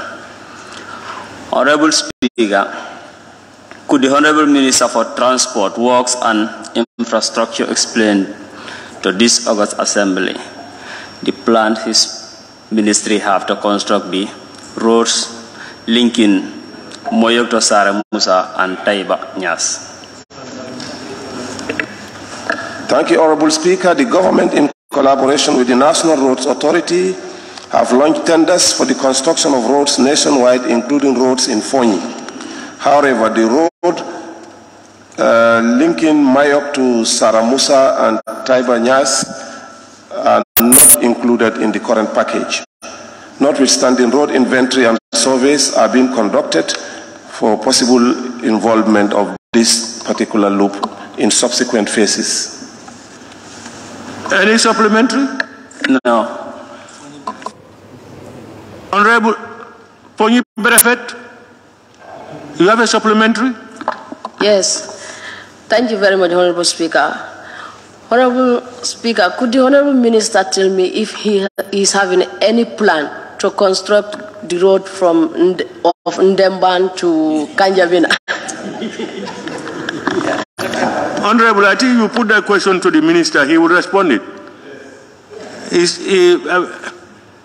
That one is substantive. Thank you, Honorable Speaker. Unfortunately, you know, and it's so sad because she was very passionate about the roads in Fonyi. She brought in the number of roads that should be done in the Fonyis. And when the final list came out,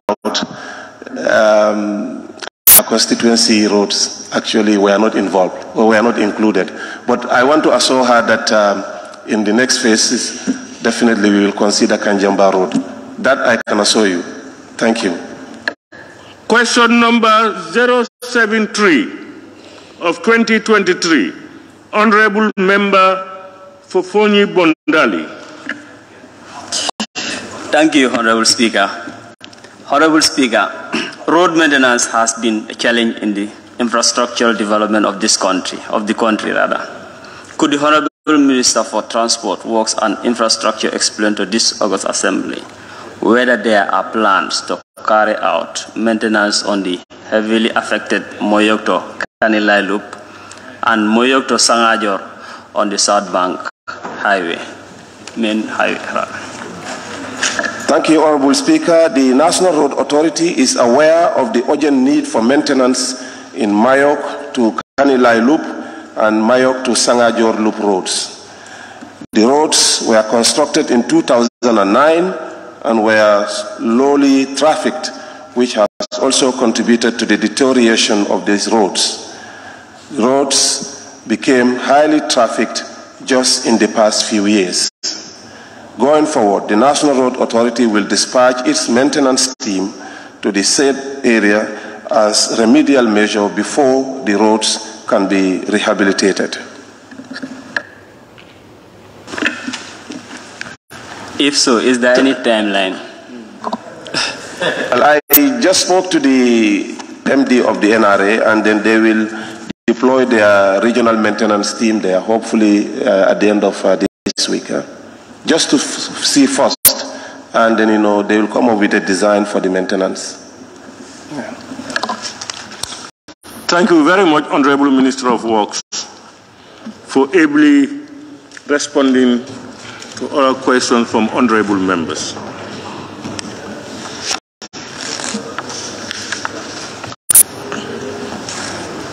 Clerk.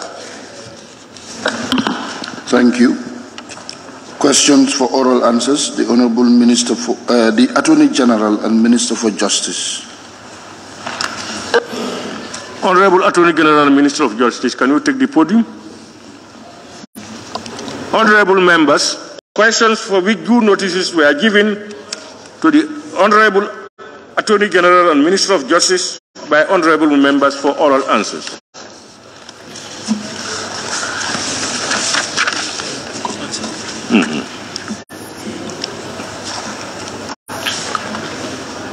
Question number 003 of 2023 by the honorable member for Banjul North.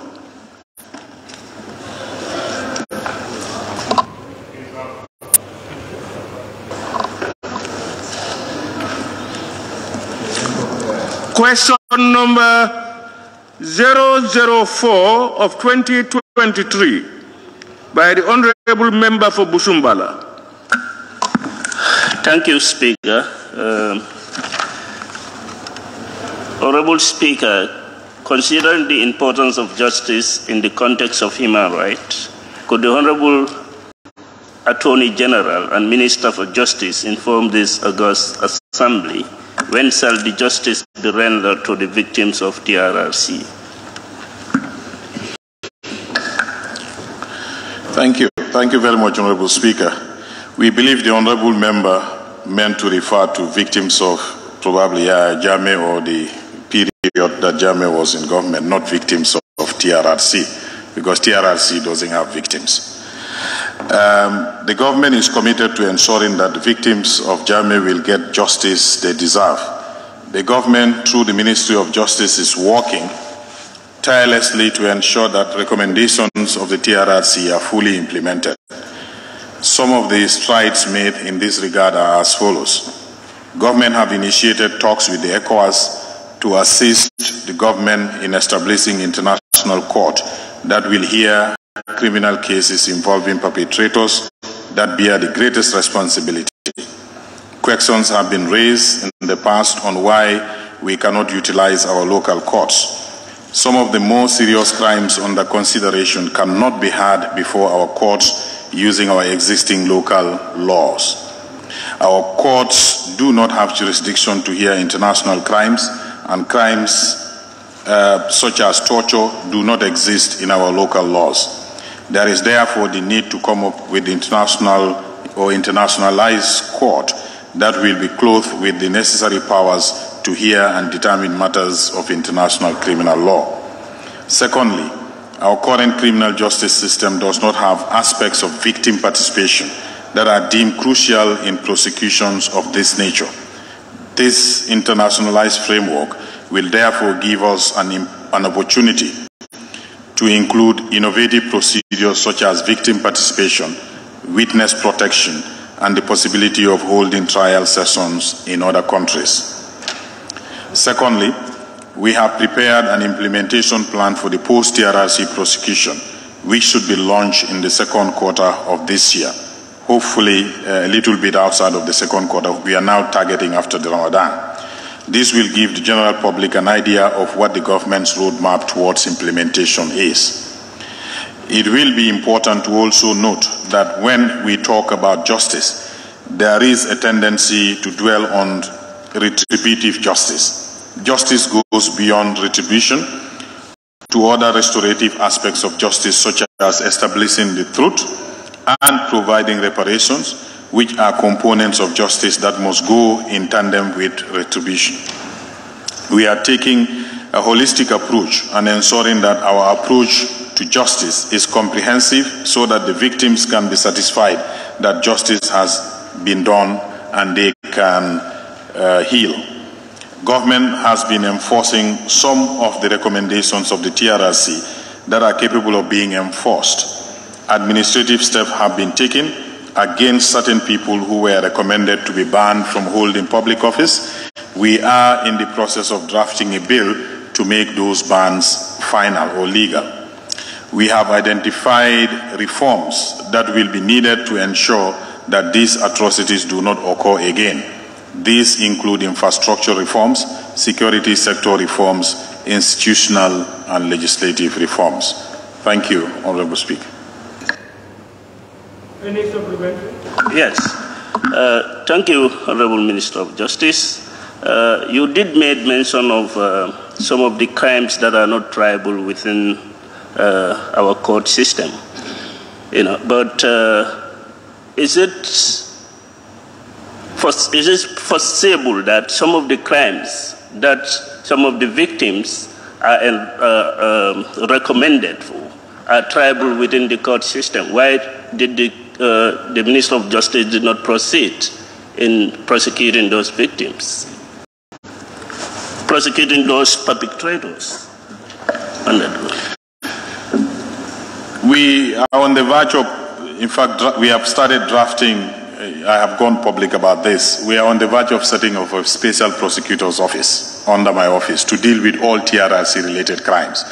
We do not want to continue to prosecute TRRC-related offenses on piecemeal basis. We have started, we prosecuted a few of them. Yankuba Ture was prosecuted, NIA 9 were prosecuted, but we don't want to continue using that approach, prosecuting them on piecemeal basis. Since these are a lumped crimes lumped within a given period of time, we intend to set up Office of a Special Prosecutor who will be charged with only prosecuting TRRC-related offenses. The draft bill will be introduced into this office, into this chamber, hopefully very soon. The drafting is progressing. Once the Office of the Special Prosecutor is set up, the Special Prosecutor will take over all TRRC-related crimes and deal with them. The Ministry of Justice will continue discharging their normal prosecution of normal crimes on a day-to-day basis. Thank you. Any more? Honorable Member? I mean the Honorable Member. It's okay. Honorable Member for Central Body. Thank you. Honorable Speaker, justice delay is justice denied. Far too long, the victims are crying. They are in agony. The proposed bill you talk about, we need to know the time of bringing it to the Parliament, because you know that Parliament is a process. So how long will this bill be passed in the Parliament? We don't know. So is that telling us that the victim will not be compensated or they will not get fair trial? In your question, Honorable Member, you touched on so many things. It's a short question, but you touched on so many things. You talked about fair trial, you talked about compensation, and you talked about justice delayed. To me, as a lawyer, these are all substantive issues. You know, which particular one do you want me to respond to now? The issue of fair trial, the issue of compensation for victims, or the issue of delay in prosecution? I want you to deliberate on justice. How quick justice will be delivered to the victims? I think, Honorable Speaker, the substantive answer I have given is responding to that. That was the question. Everything that I said was to give you all the steps that we have been doing and how soon we intend to embark on this. So I can assure you the bill for setting up the Office of the Special Prosecutor is at the drafting stage. I will not be able to give you a definite timeline because this is a legislative process. It has to go through a validation. It has to go to Cabinet. From Cabinet, then it has to be gazetted and brought before the Parliament. I cannot attach specific timelines to that because I'm not in control of those processes in terms of specific timelines. But I can guarantee that we are committed to expediting it as much as we possibly can. Honorable Member for Bakau. Thank you very much, Honorable Speaker.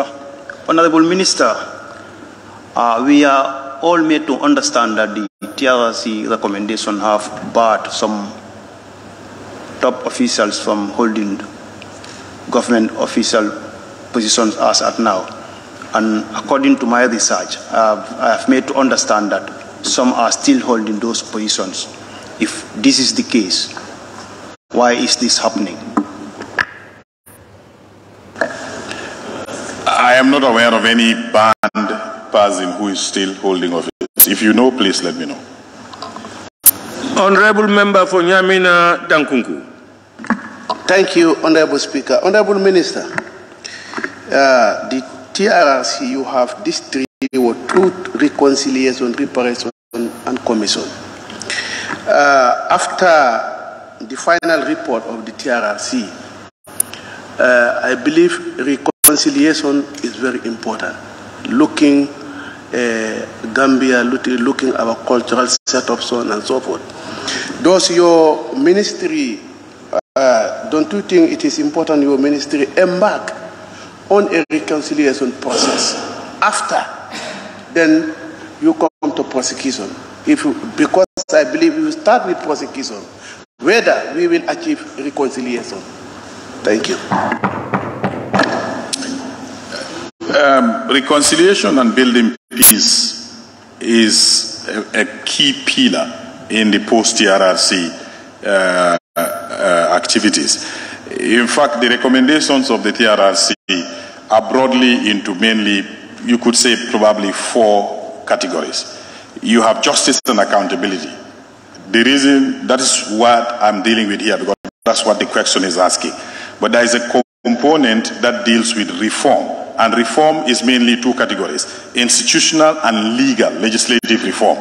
There is a component also that deals with reparation, which is mainly for the victims, because it's not only justice that will give them all that they want.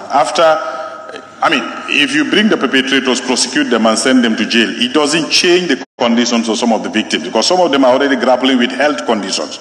Some of them have lost a breadwinner.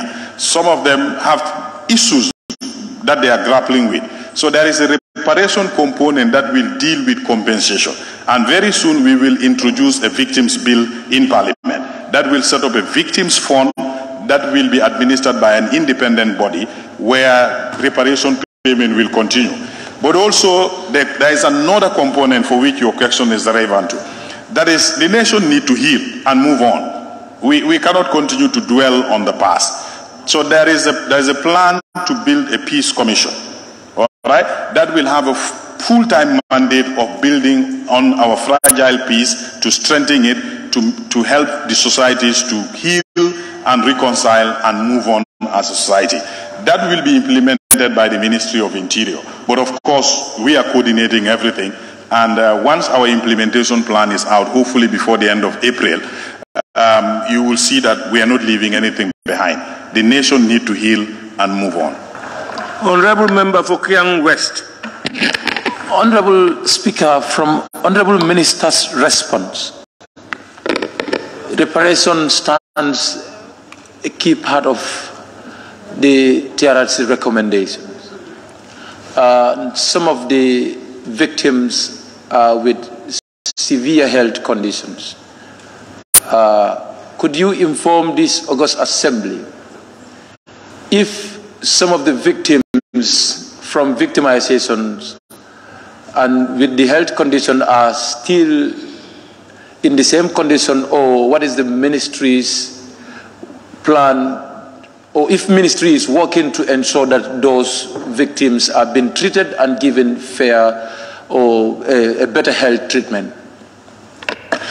We are on the verge of finalizing an arrangement with the Ministry of Health to set up a special medical board, a quick one, ad hoc one, that will look at the health conditions of some of the victims that would need some urgent treatment. Government have put aside some funds in the budget this year for the victims. So we think if it is necessary, we will tap into those funds and probably some assistance we receive from partners, so that the medical board will assess the medical conditions of some of the victims. If they recommend any kind of treatment that can be supported, we intend to embark on that as a stopgap measure while we wait for the process that we are working on to be finalized. So we're thinking of doing something now before it is too late, while we are working on other avenues. I know time is of essence, but government procedures are government procedures. There are certain things you just have to follow procedure. But we are working hard on it. We are very sensitive to the plight of the victims.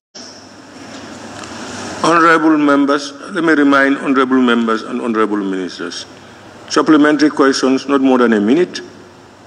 Answer, not more than 2 minutes. Honorable member for Janyambure. Thank you very much, Honorable Speaker. Honorable Minister, from your responses, I think there have been a word re-echoing at all times, that is very soon we are going to do A or B. Just to be specific, because I don't think we can also rely on speculations, and in order to avoid that, I just want to know, just to be specific, when are you going to start implementing the TRRC white paper? Thank you. If you heard me, Honorable Speaker, if the Honorable Member was listening to me, implementation is on the way. We have been implementing various aspects of the recommendation. The recommendations are very broad. So I have informed this August Assembly, and I think this is not the first time I appear before to talk about the implementation. Various aspects of implementations are ongoing. I cannot agree more with you. So it depends on specifically, because these are over 100 recommendations. Which particular recommendation are you wanting me to brief you on? But if you ask a general question, when implementation will start, implementation has been on the way from the moment the white paper was published. Question number 005 of 2023, Honorable Member for Busumbala. Thank you, Honorable Speaker. Honorable Speaker, the question here is directed to Minister of Interior. I don't know why it is placed on the Minister of Justice.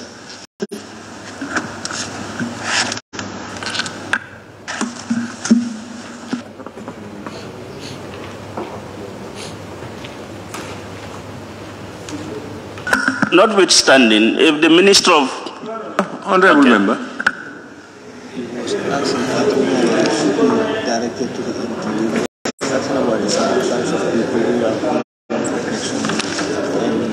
actually like of recent political figures. So that's what is the Okay, Honorable Member. Yeah, it has been confirmed that it should be directed to the Ministry of Interior. We will do that accordingly.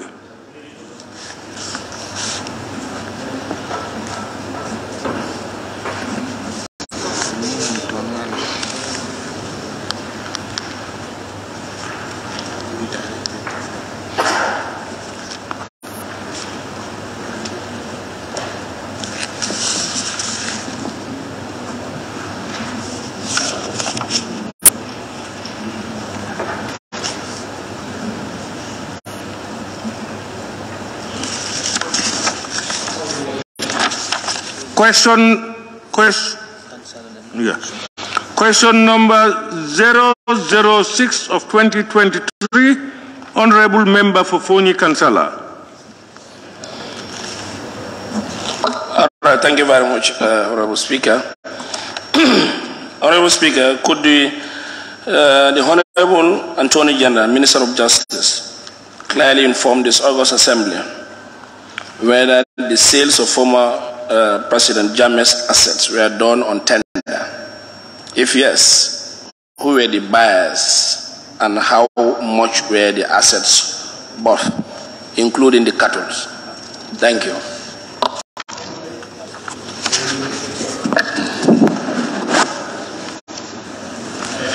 Thank you, Honorable Speaker and Honorable Member for the question. The Ministerial Task Force, including Justice, Lands, Tourism, and Agriculture, had initially identified for sale 44 properties belonging to former President Jammeh, 15 properties that belong to 𝒂𝒄𝒄𝒏, which were forfeited to the state after his conviction in 2004, but taken over by President Jammeh, and 7 properties that belong to General Solbaji, all mainly in the greater Banjul area and the West Coast region. 11 properties were identified for possible government use. The task force did not take decision on some of the properties pending an inspection of the properties. The list of properties to be sold, together with valuation of each of the properties commissioned by the Jammeh Commission, was shared by the Ministry of Justice with Alpha Capital Advisory, which is a reputable local chartered accountancy firm, which was instructed to liquidate the properties identified for sale by the Interministerial Task Force. For the initiation of the sale process, all the said properties were inspected, identified, pictures taken of them. The properties were to be sold by way of closed bids. The properties were sold to the following persons for the stated amounts.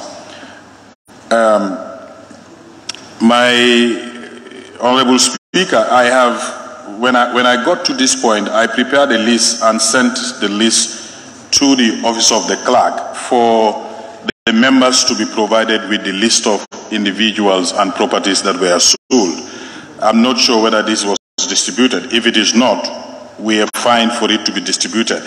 We, subject to the direction of Honorable Speaker, we have concerns in reading the names on the floor, but we have provided the answer for the honorable members to be provided with the list of the properties and who bought what. But we have concerns in reading it on the floor, as it might be. But without evading answering the question, we provided the answers in writing for the consumption of the honorable members. And the cattle were sold at the market value of the time. They were sold by way of public auction. The sale realized $8 million, and the proceeds were deposited into the special account opened at the Trust Bank under the name of AG versus Yahya Jammeh.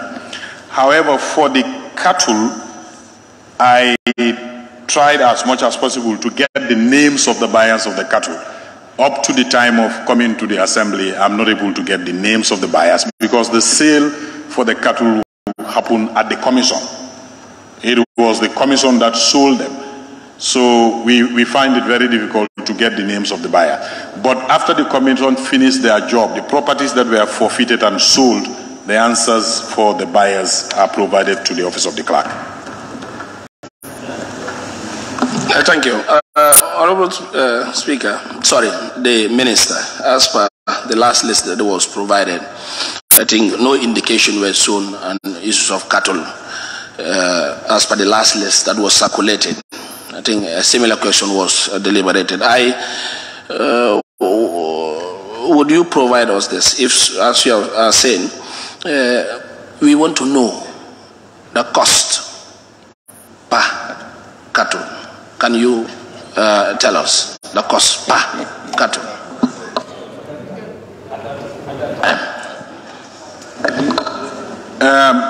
My information is the realized total amount was in the excess of 8 million. Because I did not see the details of the sale, I'll continue to search. I can commit to continue to search to see. But we are told they were sold by public auction. I don't know if it is public auction and physical sale. Anybody coming pointing at the cattle and offering a price, I don't know. But I'll find out the manner of sale. If it is possible to get that data, we will try to make it available. But at the moment, the data is not available to me. We need to dig maybe probably very deep into the records of the Commission before we can find that. Thank you. Honorable Minister. But you have any more? Yes. I'm worried as a citizen. Why closed door auction? And no, you say closed door. Honorable Member. Yes. Honorable, please. I don't want people murmuring when somebody is asking his question. I don't remember saying closed door, but if I had said so, I never intended to use that word. Because I'm not even aware how the sale took place. So I couldn't have described it even closed door, because I didn't know how it happened. Yes, I vividly recorded in my brain, and the archive will also show. That's why I qualified this. I want clarity. Don't you think the Journal Commission and the Minister of Justice have failed the nation in making sure authentication of real-time documents and issues that have happened is not available? How would you insinuate this? I did not say the record is not available. I say as at the time I came to the assembly here, I could not find it. The search that we were doing, we didn't reach it. It might be lying somewhere, and over time we will get it. It's a question of searching to get the report, the answers for you. As at the time I was coming here, we were not able to lay our hands on that information. All right, honorable members, the properties were sold to the following persons for the stated amounts, and the honorable minister has submitted a list. That list will be circulated by the office of the clerk to all honorable members. Before you call, please.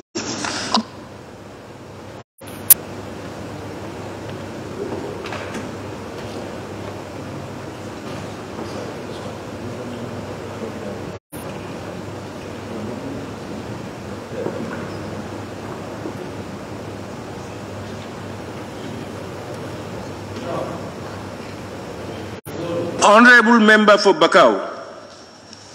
Thank you very much, Honorable Speaker. Honorable Minister, are there any properties of the former president that are being put on sold, yet still there are unsold one? If there is, can we know how many, please?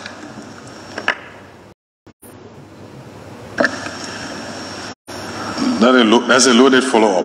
I can say for yes, for the first part, yes, there are properties that are yet to be sold and are going to be put up for they will be advertised. I think the advertisement has even taken place, but I can confirm. But yes, there are unsold properties that are going to be sold. I cannot give you on top of my head the list of those properties at this point.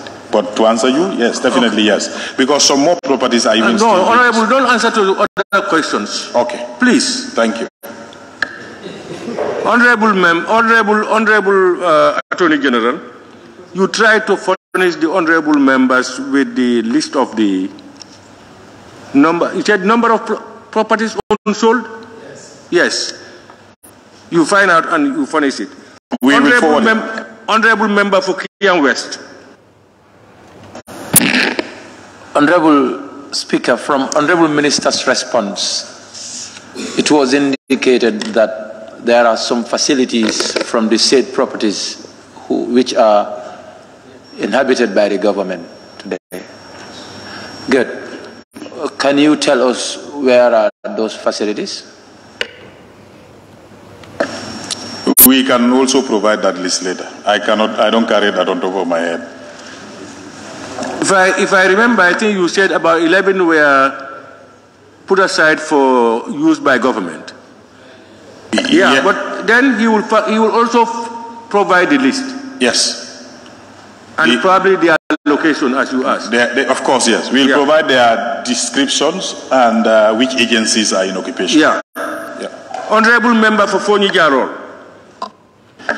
Thank you, Honorable Speaker, and then thank you, Honorable Minister. I just want to find out, because I will one day be a witness to the sale of this cattle, how many number of cattle was sold, the total number? We will look for all the details surrounding the sales of the cattle, in terms of number, price, whatever information we can find from the records of the Commission of Inquiry, we will make it available to you. But the Ministry of Justice did not supervise the sale. The sale took place while the Commission was still proceeding. So it was a sale done by the Commission. So probably this is what is making it a little bit difficult for us to dig into the archives of the Commission to get the data. But any information we come across regarding the sale of the cattle, we will make it available to the House. Honorable Minister, you must make all efforts to avail members with details of what they want to know. Honorable member for, yes? I'm just confirming, yes, we will exactly do that. Honorable member for Fonyi Bondali. Thank you, Honorable Speaker, and thank you, Honorable Minister. We are talking about victims here. Don't you think that Jammeh also is a victim of this government? I mean, I heard you saying about victims. So I'm asking... Point of order. Point of order. Can we hear the point of order? Who is raising the point of order? Woolley is... Honorable Speaker, the standing orders do not accept to ask the opinion of the minister. Indeed, no opinion. Sustained. Yeah. Opinion of the honorable ministers should not be sought. They don't, when they come here, they don't tell us their opinions.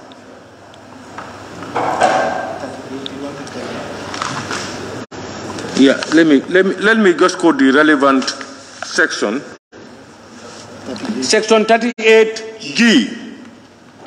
A question shall not be asked for the purpose of obtaining an expression of opinion, the solution of an abstract case, or the answer to a hypothetical proposition. Our own loss. So it's sustained. Honorable Member for Fonyi Bintang. Thank you so very much. Honorable Minister, why do you have problem in reading the names of those that bought the property if it was done legally?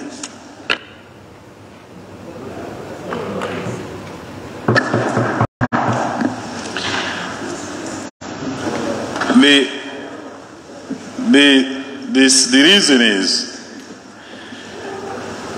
we're dealing with the assets of a former president, a highly politically exposed person. The purchasers of such properties are entitled to some form of privacy. They do not give us their consent to disclose as to their acquisition. But we respect the right of this assembly as a representative of the people that information that you requested you are entitled to know. But whatever information is provided to the assembly should equally be provided to the general public is something that we could look into closely.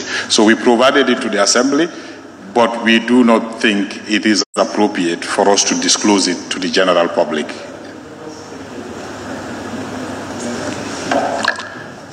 I think that is in order. Honorable members, you will get the information that you're looking for, you're seeking, and there are definitely certain informations that it may not be in the public interest to put it all in the air, but there should be no information that should be kept secret from honorable members.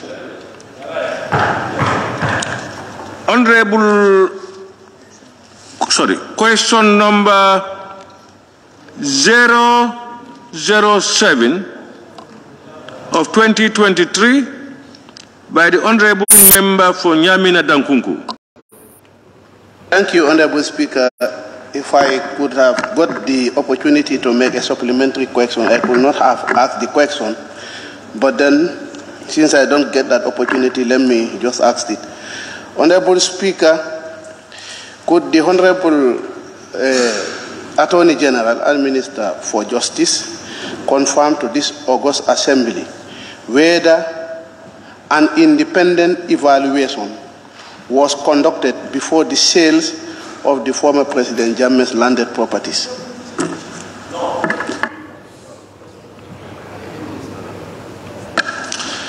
Thank you, Honorable Speaker, and thank you, Honorable Member for Nyamina Dankunku. There were evaluations for each of the properties commissioned by the Jammeh Commission. Guide prices were then established through the revised valuation of these properties. This was conducted by an independent professional valuer with support from representative of Department of Lands and the Serif Division of the High Court, who had prepared the initial valuations at the instance of the Commission. So yes. Any supplementary, Honorable Member? Honorable Member, no, Honorable Member Funyamina. Thank you, Honorable Speaker. In fact, it is based on your response from a member when you sent the asset that were sold. I got it in my pitching on. That what provoked me to ask this question, whether it was only given to one independent evaluation or it was bid at least 2 or 3 independent institutions that have the technical know-how of evaluation, so that at least you can get 3 different quotations. So there, I am just asking whether that was done. And I believe you've got the answer now. You got the answer now. That you mentioned only one person who is a qualified independent surveyor with the assistance of land. The answer said with the assistance of Department of Lands and Surveys and also the Serif Division of the High Court.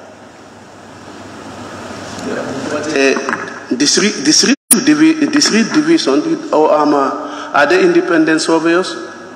Actually, what I'm trying to say, there were initial valuations that were done at the level of the Commission. Then when it was ready now for sale, another valuation was done. So these 2 valuations were all compared. But is your question asking whether series of valuations were done to compare or what? For example, a bid was thrown up for independent surveyors to come and bid for do the valuation. But here in this case, it's only one person, that it is Alpha Capital, who is an independent surveyor. But why back and forth? Why back and forth? No. Alpha Capital is not a surveyor, it's the receiver. So as professional surveyors are contracted to do, valuers were contracted to do the valuation. So it was not Alpha Capital that did the valuation.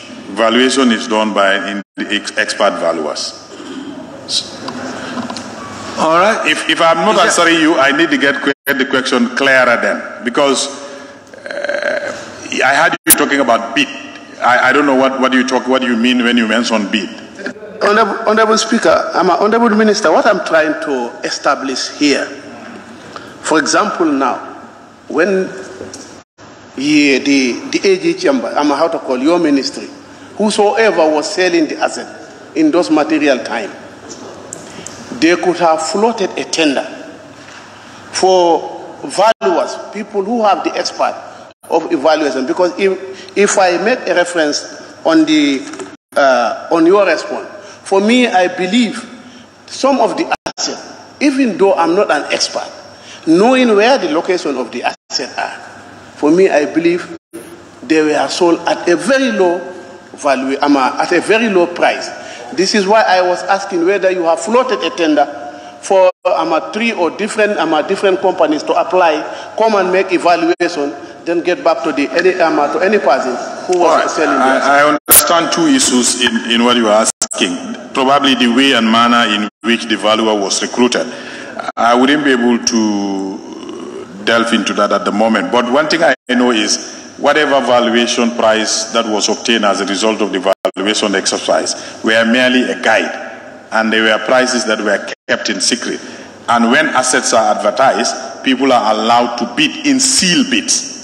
So they were sold through bids. So you wouldn't know what the reserve price was. Well, that's my position.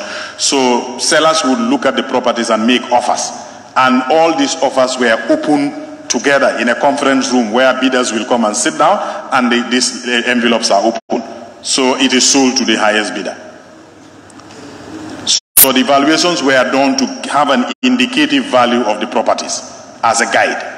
So it is not that they were sold at the prices for which they were valued. Honorable Member for Woolly East. Yes, thank you very much, Honorable Speaker. We are trying to establish something. Honorable Speaker or Honorable Minister, the process of selling these assets, were these properties, was it just announced or was it gazetted before it was announced and then sold? What process did it actually take? Because otherwise we would not know to establish the number of assets that were especially cows. The receiver even have a website, so they were advertised in newspapers and they were put on a website too, where people will view the properties and then submit their bids.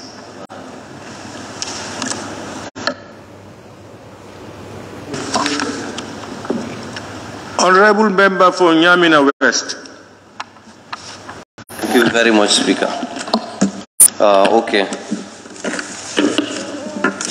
My question is, since we are talking about former president's properties and assets, and we just concentrating on those within the Gambia, I am here asking if the former president used to have properties and assets outside the Gambia, and if so, did you sell any?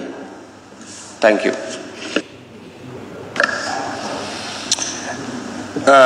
Not yet. The former president had a property, a residential property in Maryland, in 𝒂𝒏. We work with the United States Department of Justice, and through our collaboration, we secured a forfeiture order from the courts in the United States. So the property has been forfeited, and it is being valued and being put in the market. So it has not yet been sold. So no sale of the former president's asset has taken place at the moment, but the state is pursuing all assets of the former state, head of state, outside of the country. The one that we've laid our hands on at the moment is the 𝒂𝒏 property, and the court had forfeited it, and it is being sold. It will be sold on our behalf by the United States government, and the proceeds will be remitted to the Gambia. Honorable Member for Bakau. Thank you very much, Honorable Speaker. Honorable Minister, if I heard right, you've indicated that the properties were not sold at the price at which they were valued. Why is this the case? I did not say definitely that the properties were not sold at the prices they were valued. If you heard me well, I said the valuation purpose was to serve as a guide. You value the property so that you know the market value of the property, and you keep that to yourself. But you invite the general public who have interest in the property to offer what, in their view, they are willing to pay for the property. And then you sell it to the highest bidder. Already you know your reserve price. That's what I explained. But I was not involved in the actual direct sale because somebody is appointed to do the sale. So that much I know. I did not know whether any particular property was sold above or below that guided price. I don't know.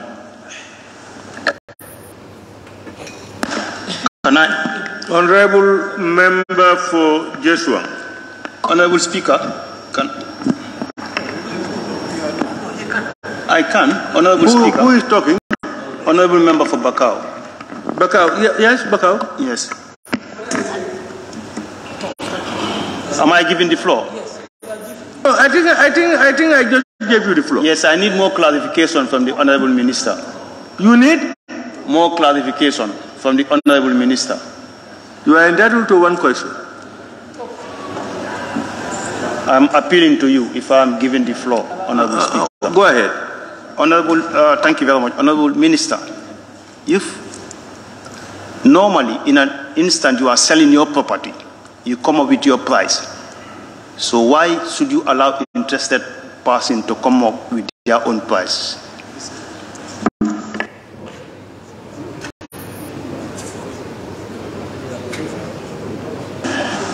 Because you want to maximize your gain. I think that's the best I can answer you. You want the maximum price possible. Yeah, Honorable Member, I think what the Honorable Minister is trying to say is, it is known that after it is being evaluated, for instance, for $100, you keep that to yourself. You allow people to bid. But you know that this property is valued at $100. And therefore, when somebody bids $50, you will not agree. But if somebody bids for 120, 150 as the highest, you will give it out because you know that your reserve price is 100. I think that was what the minister was trying to say. I think yes, somebody is talking. I'm just saying the possibility of getting a lower price is also there. Agreed. But what I'm saying is what the minister's answer gives. That's what I try to explain. I think what honorable members would try to put their things in write-up so that the minister will try to get the document, because the minister was not directly involved. But he also oversees those things as the as Attorney General and Minister of Justice. So there are certain questions that he may not, if not prepared, he may not be able to answer directly here. So we will give him time to answer, to get some of the documentations you request and some of the answers you may require. Honorable Member for Joshua. Thank you very much, Honorable Speaker. Honorable Minister, you spoke of the reserve price. Were there any instance where sales were cancelled because of the difference in the price? Not to my knowledge, no. The question? Is there? Were there any instance where sales were cancelled because of the difference in the price between the reserve price and the highest offer? Meaning, what you are trying to indicate, if I understand you? If the reverse price is 100,000, yeah, and I being the highest bidder with $10,000, were there any instance to cancel the sales? Yeah, and the minister said he is not. Minister, what is your answer? Not to my knowledge, but I can find out. All right. Honorable Minister will find out. Honorable Member for Fonyi Jarol. Thank you, Honorable Minister. I just want to know who ordered for the evaluation for the sales of Jammeh asset. Was it the Ministry of Justice or was it the Commission? As I understand that the Commission was not a court of law. Cabinet that approved the white paper. Question number 008 of 2023 by the Honorable Member for Nyamina Dankunku.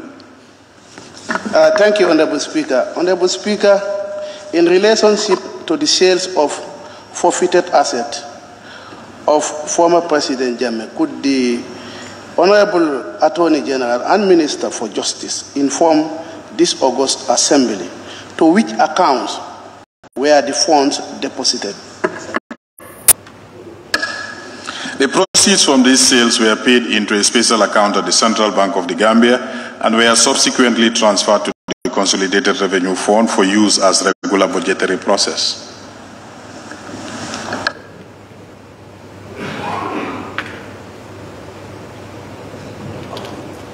Any supplementary? Honorable Yes. Member for Nyamina Dankunku? Yes, Honorable Speaker, then the Attorney General needs to make a clarification, because when he was answering the Honorable Member's question, he had mentioned an account where these funds were being lodged. That is AG versus Yaya Jammeh. Now, he is giving me another account.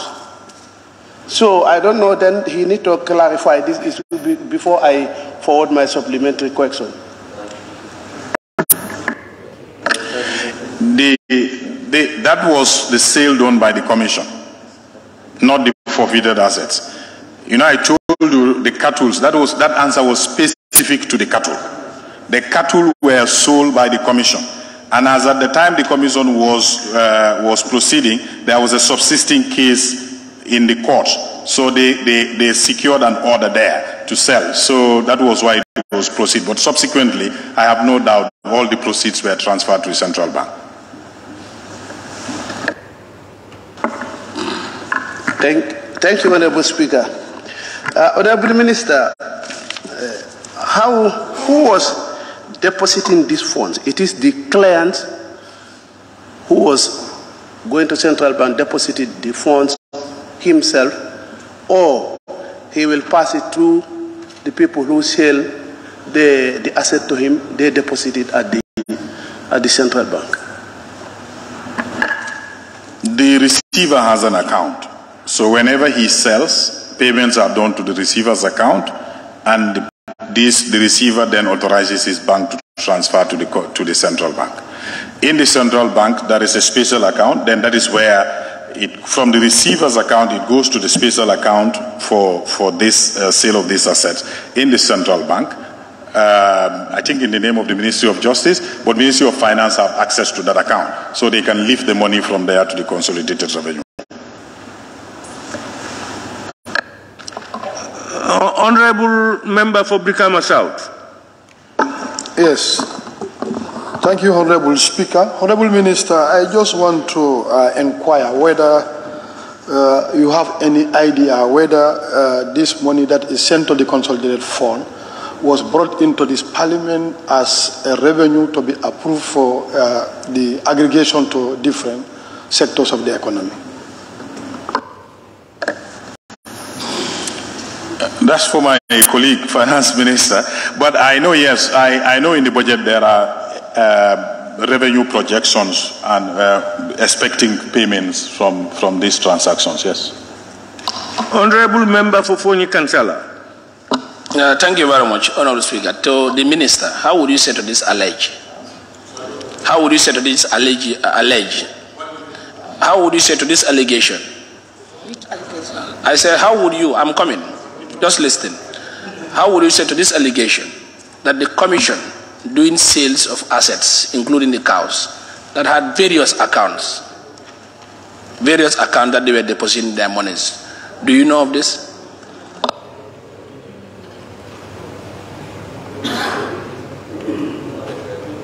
I wouldn't want to attempt to answer something that I'm not very clear. Speaker, with your pardon, I need to hear the Honorable Member again so that I'm clear what you're asking. Honorable Member, can you come up again? Yes, thank you. The commission were doing sales on the other end, while the other side were processed that the court has approved the sales. The commission people allege the commission that accounts were opened variously in which those monies that they were doing the sales were deposited. How would you say to this? How would you qualify this? It's an opinion. Honorable Speaker, point of order. Yes, may I hear the point of order? By who? Honorable nominated Honorable nominated member. I'm relying on Order 43.4 of the standing orders. What the question the Honorable Member is asking does not have a direct correlation to the substantive question. The substantive question asks is where were the funds received, the proceeds received from the JAME asset sales deposited. And the Honorable Member is talking about an allegation which does not have a direct correlation to the substantive question which was asked. I will not sustain that one, because all the questions that were posed were on the similar ground. I thought you were coming up with the fact that he wants the minister's opinion. Because the first question he asked, if I understood it well, he said, was the minister aware? That one I listened and I refused to make a comment. But the next one he said, what he is now asking the minister's opinion. And I have said here that you don't inquire, you don't ask about Honorable Minister's opinion. No. So, please, when he came, that's why I let you have the floor for the order.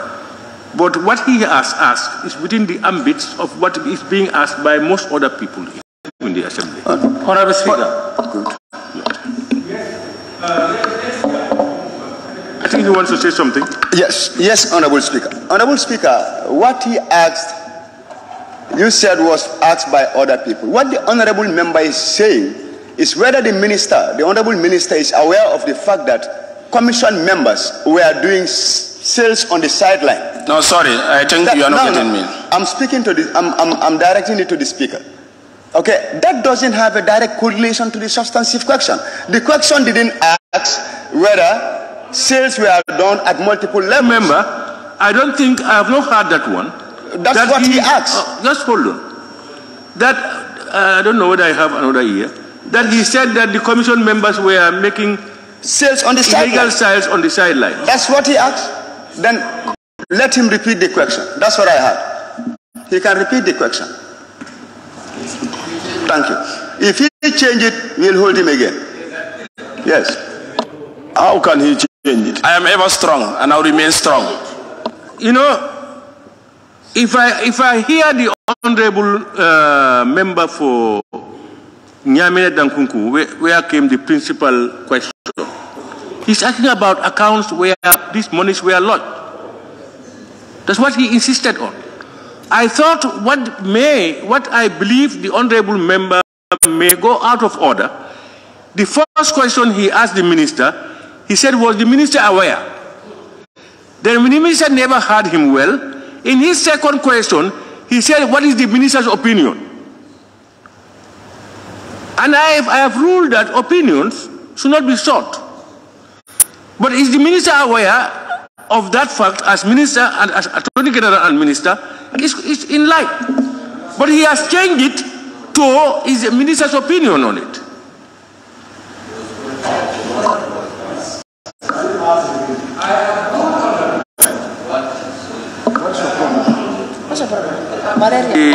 The order of honorable nominated member and my further ruling, honorable member for 𝒂𝒄𝒄𝒏, your question is in order, but you don't ask the opinion of the minister. Maintain my question that I want to hear from the minister. Pardon? I said I want to maintain the question that I asked the minister. No, not the opinion one. You are not the honorable speaker. Please shut up. It's me, honorable. Biram is talking while you are ruling. You are ruling, honorable. So here is talking. He is not the honorable member. That is not parliamentary. Honorable member, please. We don't use unparliamentary language on the floor of parliament. You know, if somebody is doing wrong, you have your processes that you do to get him to take him to task. But don't respond wildly to people. Don't be emotional. I told you people, unless you respect people's opinion, that you think is not good or is foolish, even your good opinion will be taken as foolish by other people.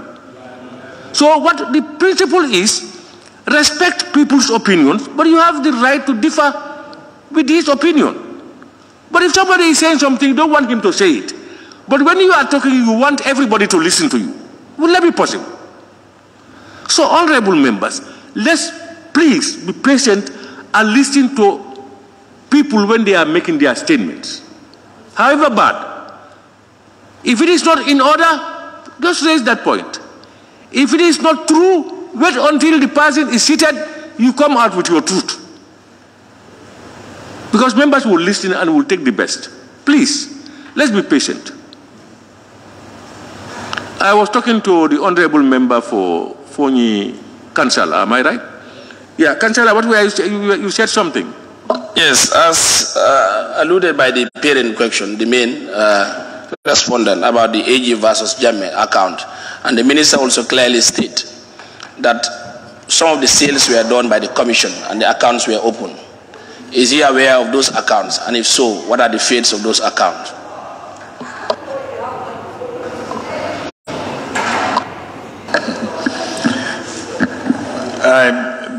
The accounts that were managed by the commission, no, I'm not privy to those accounts, but I can find out.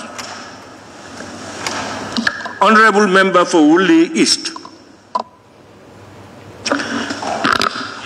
Thank you very much, Honorable Speaker. Honorable Speaker, my question is it that all the properties of the president, former president, were seized, or only properties that were acquired unjustifiably? Is it everything that is seized that you know, or only the things that you have seized are acquired unjustifiably? Because the president also had worked for the country and had got some legitimate earnings.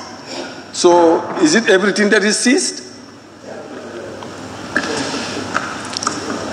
Your question is it everything that is seized, or? You said or? Or only things that, the only things that are seized are the things that are not justifiably acquired? Or is it that everything is seized, whether it is legitimate or not legitimate?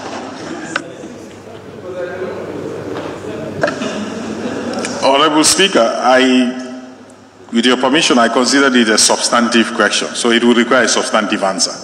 So I probably need to look closely as to the seizures, and because I know the former president has been found liable for various huge amounts of money, and as a result, a lot of the properties were forfeited, either because they were not acquired properly or towards liquidating the financial liabilities that he has been found to be liable for. So whether in total everything has been forfeited or not, I think I can treat that as a substantive question and then come back on that.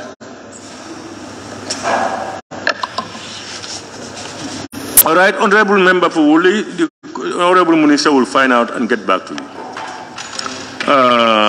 Thank you. Huh? You have some more.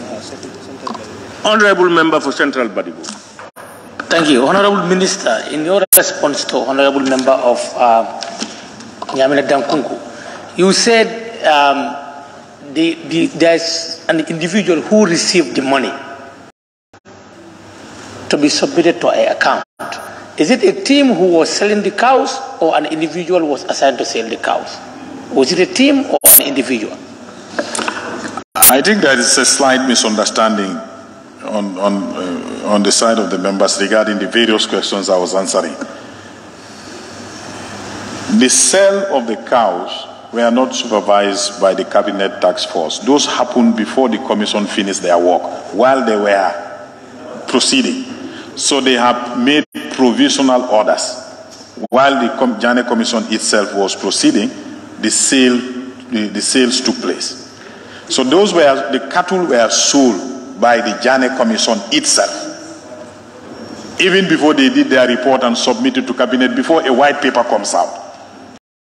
That is what he was asking, whether I can comment on the accounts that were managed where those payments were made. And I said, no, not now, but I can find out and furnish the House.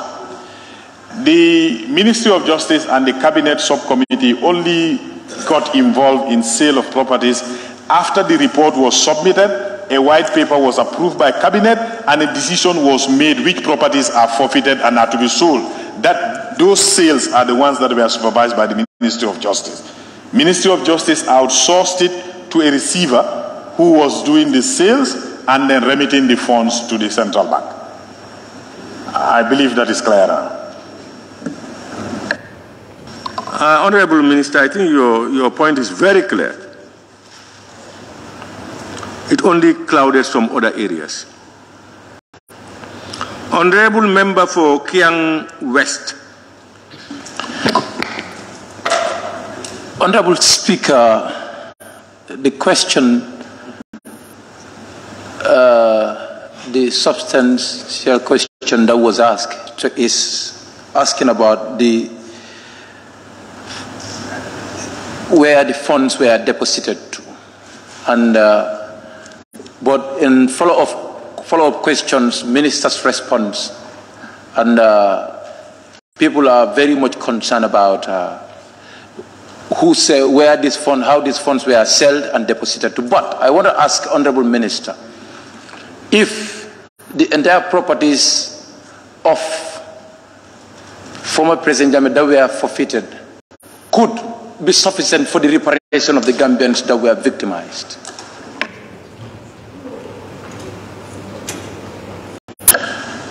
Reparation is an ongoing thing. And we still are not able to know in definite figure terms how much reparation is going to cost. Because I told you some people have a medical condition, they need to be treated. Some victims are even not yet discovered. We're still going to do some exhumations. Some remains have been found that have not even been identified yet. So this is a long process. We don't even know in the end what is going to be the bill of reparation. So I definitely cannot answer you whether the monies we are recovering from the sale of the properties will be able to take care of reparation.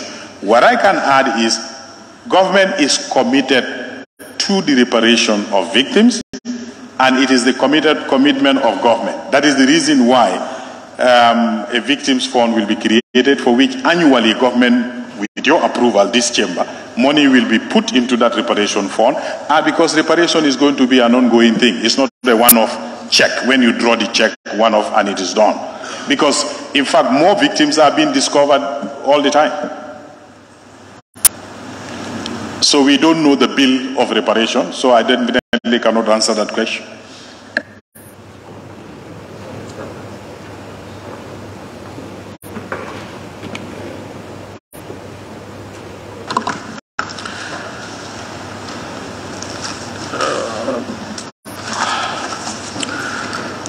Question number 003-2023 by the member for Banjul North.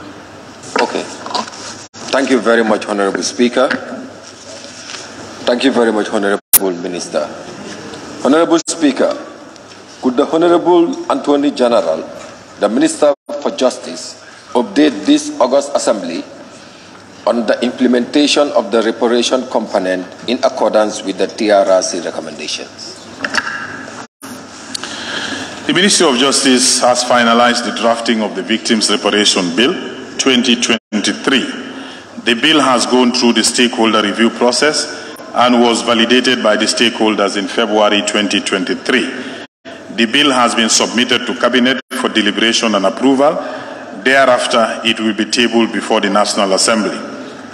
Given the urgency of the reparations, it is our hope that once it gets to the National Assembly, it will be expedited and passed.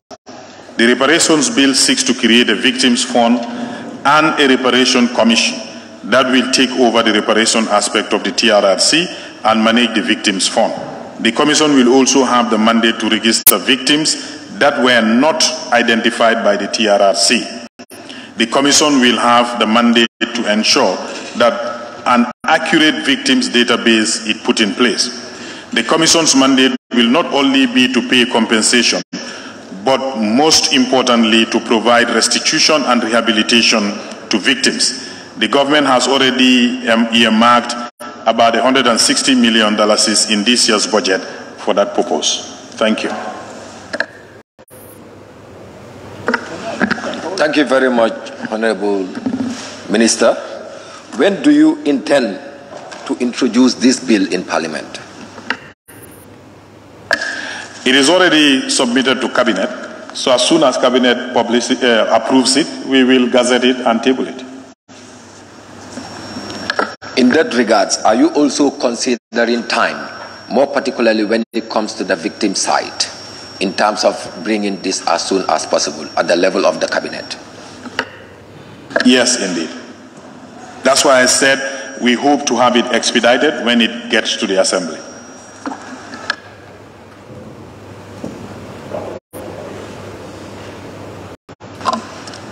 Member for Central Badibu.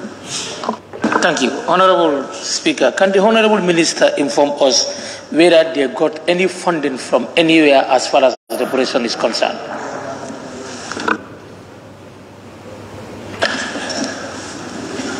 I know the goodwill is there, but most partners are waiting for the setting of the fund. We wouldn't know, but once the fund is up and running, I have no doubt partners will complement government's effort. I can only say the goodwill is there, but I mean, some of these things I don't think partners are comfortable in the money to government because it's meant for victims. So once you put up the framework, they will easily hand over whatever they intend to support government. They will give it to that agency to administer it directly to the victims. Member for Busumbala.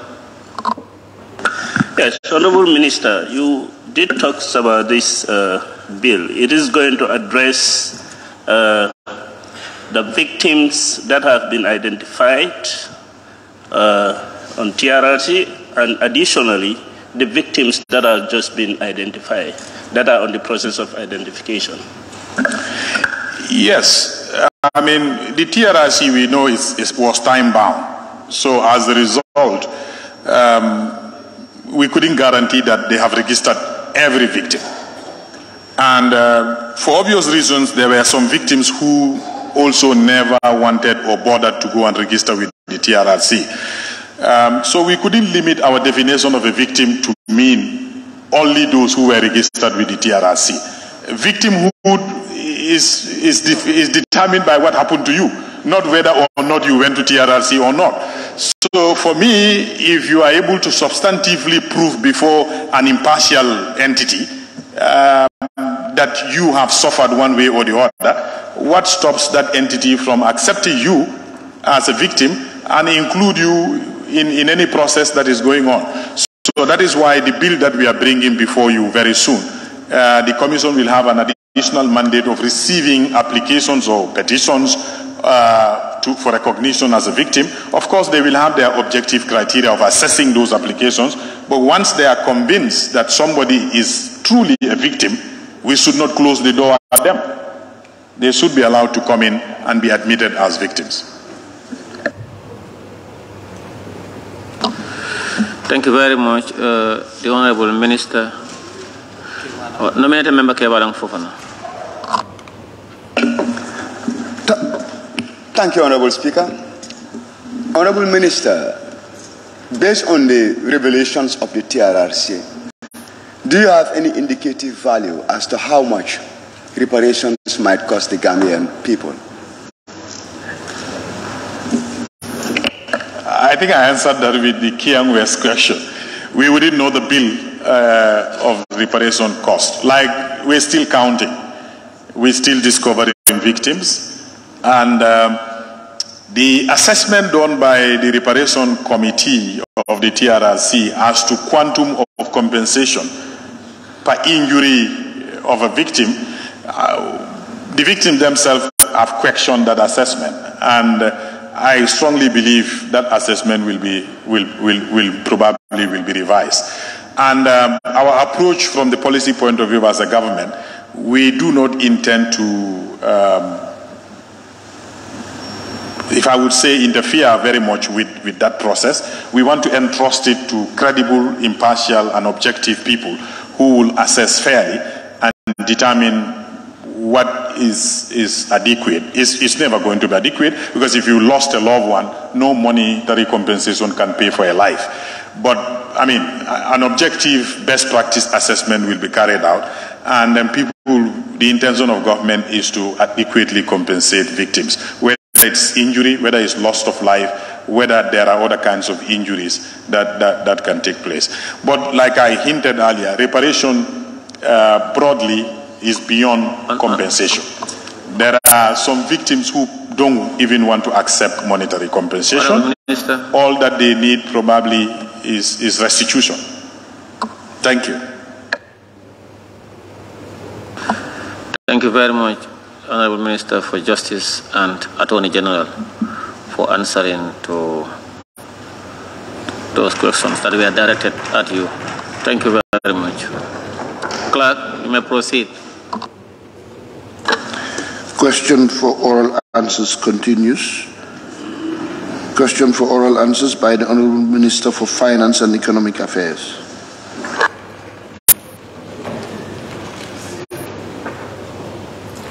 Honorable Minister, can you please take the podium?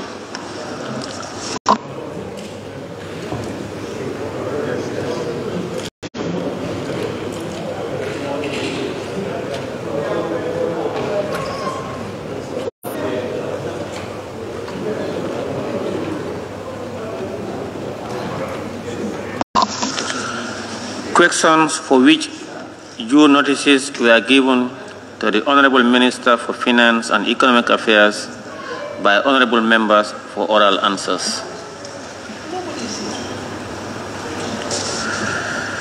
Question number 055 of 2023 by the member for Banjul South. Yes, Honorable Speaker. I was assigned. Yes. Honorable member for the Banjul South authorized the member for Banjul North to read question on her behalf. Okay.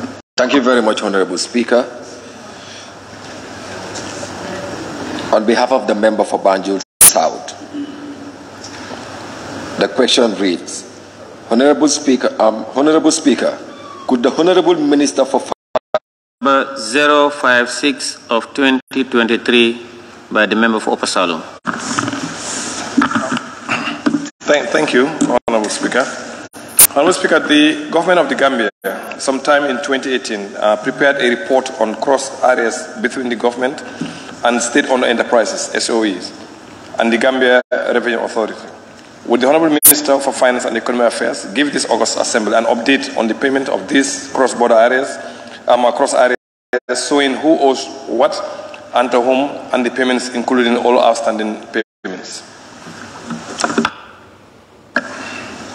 Honorable Speaker, let me inform the Honorable Member for Upper Salom that as at end of December 2020, the total cross areas of SOEs stood at 2.3 billion. As at end of December 2022, 212 million was paid against the total confirmed cross areas, leaving an outstanding balance of 2.05 billion as at the end of December. There is a table that gives the detailed breakdown of the cross areas, and the details are as follows. Social Security is the net receiver GRTS, whose total outstanding net of 5.3 million.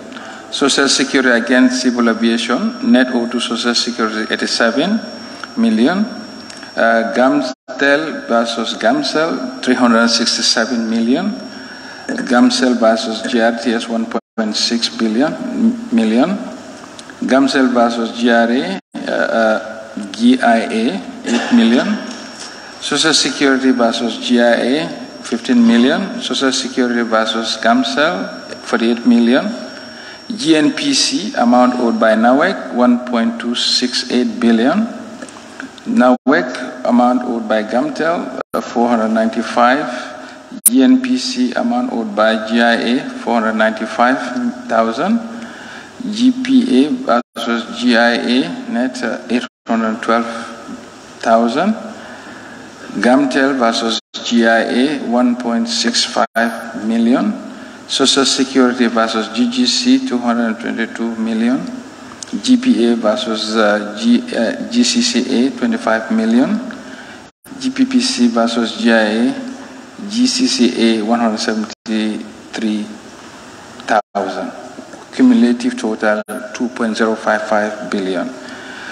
On the SOE tax obligation to the GRA, as at end of December, the stock of the tax area stand at 1.4 billion, including corporate income tax, pay as you earn, GSM license, GSM levy, excise, telecoms, and VAT. Of this total stock of the SOE tax areas as at end of December, a total of 477 million has been recovered, leaving a balance of 891 million. And the table here below gives the breakdown of the arrears. The total outstanding arrears is 891,000, essentially owed by GGC 14 million, GAMPOS 6.1 million, GPPC printing 30 million, GPA 35 million, GAMCEL 514 million, GAMTEL 110 million, Gambia Ferry 70 million, GNPC 86 million, and GIA 22 million. GRTS 500,000. These are the cross balances between the agencies. Honorable Minister, Honorable Minister, can you please raise your voice? Oh, okay. I was reading a table. Okay. I hope I was audible. If I'm okay, thank you. Yes.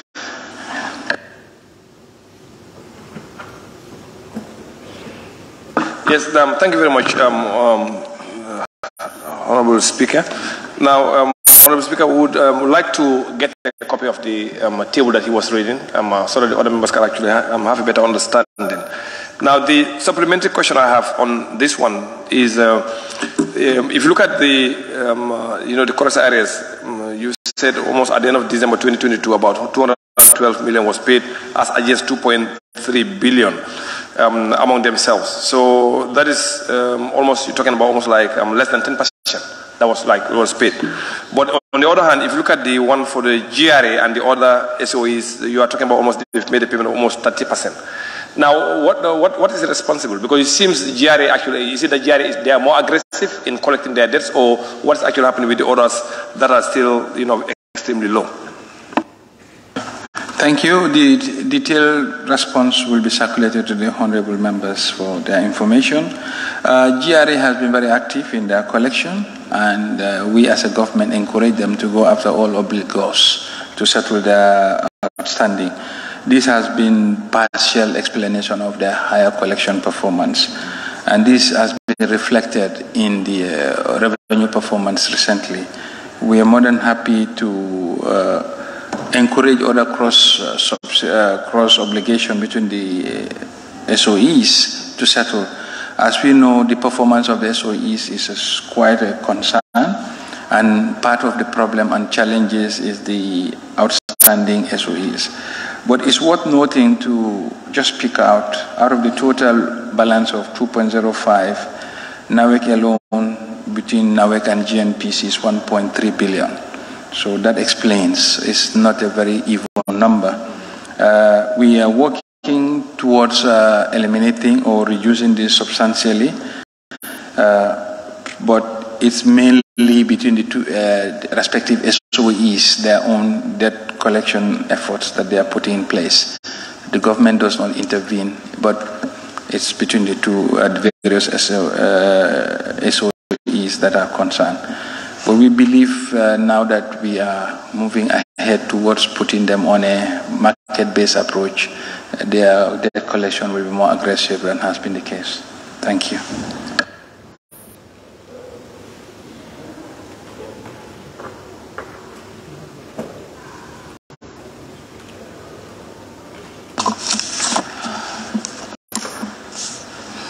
Question number 057 of 2023 by the member for Upper Salom.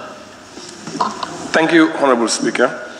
Honorable Speaker, the Assets Management and Recovery Corporation, AMRC, among other functions, take over, manage, and recover government assets assigned to them by the Minister for Finance and Economic Affairs, MOFIA.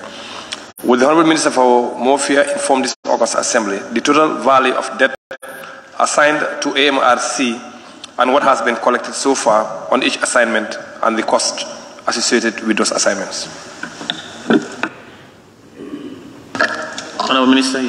Thank you, Honorable Speaker. Upon the establishment of the corporation in 1992, an outstanding non-performing assets of the Commercial and Development Bank, former, were estimated at 335 million, comprising of 3 accounts: commercial loan 212 million, development loans 37 million, and managed accounts 85.7 million. The corporation recovered 274 million, about a collection rate of 82% out of the entire portfolio. In addition to the Commercial and Development Bank portfolio, the corporation entered into other arrangements for debt recovery. In July 2017, the corporation signed an MOU with the Central Bank through the Ministry of Finance to recover the debts of the former Keystone Bank amounting to 665 million on the basis of a 5% commission, which was subsequently increased to 15%. The corporation recovered 54 million on this portfolio by the end of December 2022. This low collection rate was due to the fact that most of the CAMCO debts concerned were virtually non-secured. Only 35% were secured out of the 618 debts.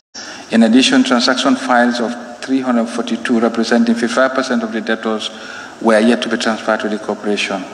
The corporation spent a total amount of 10.5 million on advertisement, property enhancement, and legal fees to recover the assets transferred from the Commercial and Development Bank and Keystone Banks, respectively. Thank you. Yes, thank you very much, Honourable Minister, for the explanation on this one, particularly about the Keystone Bank, which I'm really very interested in. It seems they are actually only able to recover so far less than 10%, and the majority of it, like 65%, actually of those loans were unsecured. What is the next course of action from the government?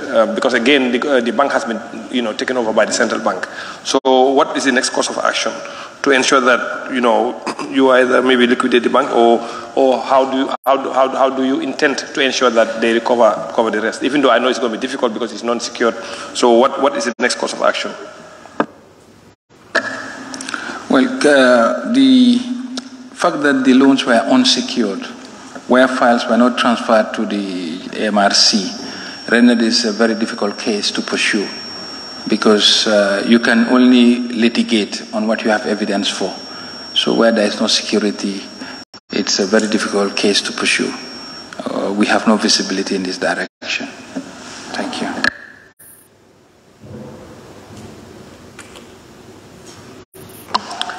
Member for Woolly East. Yes, thank you very much, Honorable Speaker. Honorable Speaker, this AMRC has been established a very long time ago. And up to now, the GCDB debts have not been totally recovered. What are some of the main challenges impeding the collection of debt from the defaulters? Thank you very much. The factors that constrain the MRC from recovery is mainly related to security. When these assets were transferred to MRC, most of them were found to be unsecured and therefore very limited documentation. So they found it very difficult to proceed. And it's very central to the entire economic system that debts be secured or documented. Without that, in the event of a default, you have no fallback position on. And that makes it more, even as a primary collector, not to talk of when you are a secondary, where you've been entrusted with authority to collect. Lack of security, lack of documentation, and also the loan processing. If the loan was not processed with the right documentation, it will be very difficult to follow up. That's what was the principal cause. Thank you.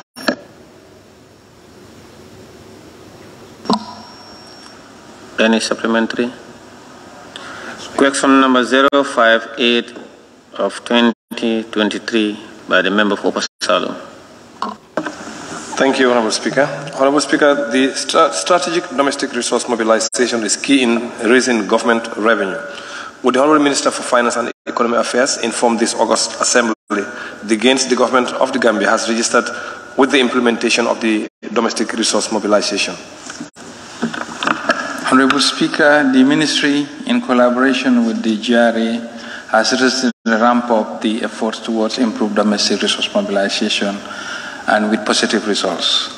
The GRA's collection moved from 7.9 billion at the end of 2017 to 12.78 billion at the end of 2022, representing a 60.4% increase over the 5-year period. The 2022 fiscal year has been, since the domestic revenue assumed a dominant effect in the economy, accounting for the first time as a major source of income by a tune of 51% of total GRA receipts.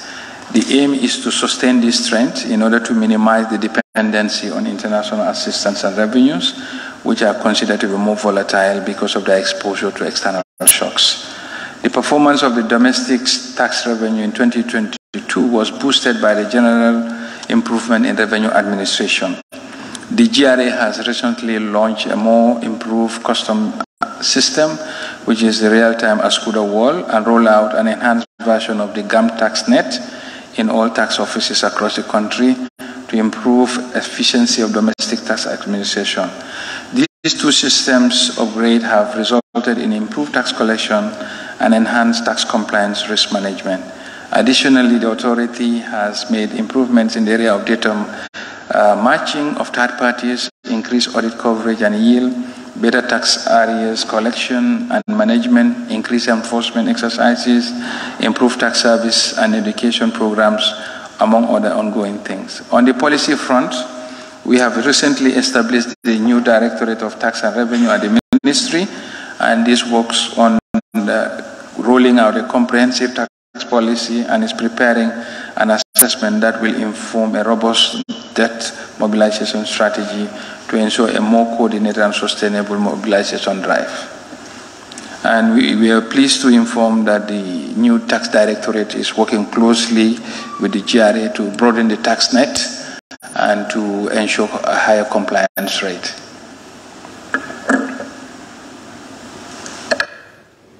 Yes, thank you very much, Honorable Minister. Now, along the lines of this domestic resource mobilization, does your ministry have any plans to critically look at the self-raised revenue that has been done in other institutions across the government machinery for efficiency and then also compliance? Self-raised revenue that have been collected by other institutions, not directly GRA. Yes. Well, I think the role of the ministry is to enhance the revenue maximization. And that's why we are looking at all efficiencies across. Non-tax revenue collection rate is also taking a renewed interest. We are working on even the rental income tax collection, particularly for domestic rents. We are looking at the enforcement of the withholding tax and surrender of the VAT collections across. And also we are doing an inventory of the taxpayers across the country.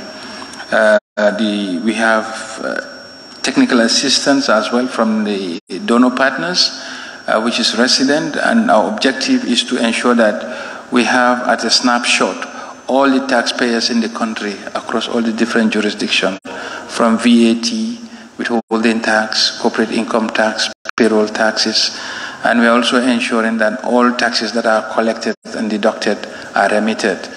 It has come to our notice that some tax collected are resident at the collecting point and the remittance, there's a time lag. We're working with the banks also to ensure that all GRA collections are swept to the settled account as soon as is practical. These are some of the measures we are putting in place. Thank you.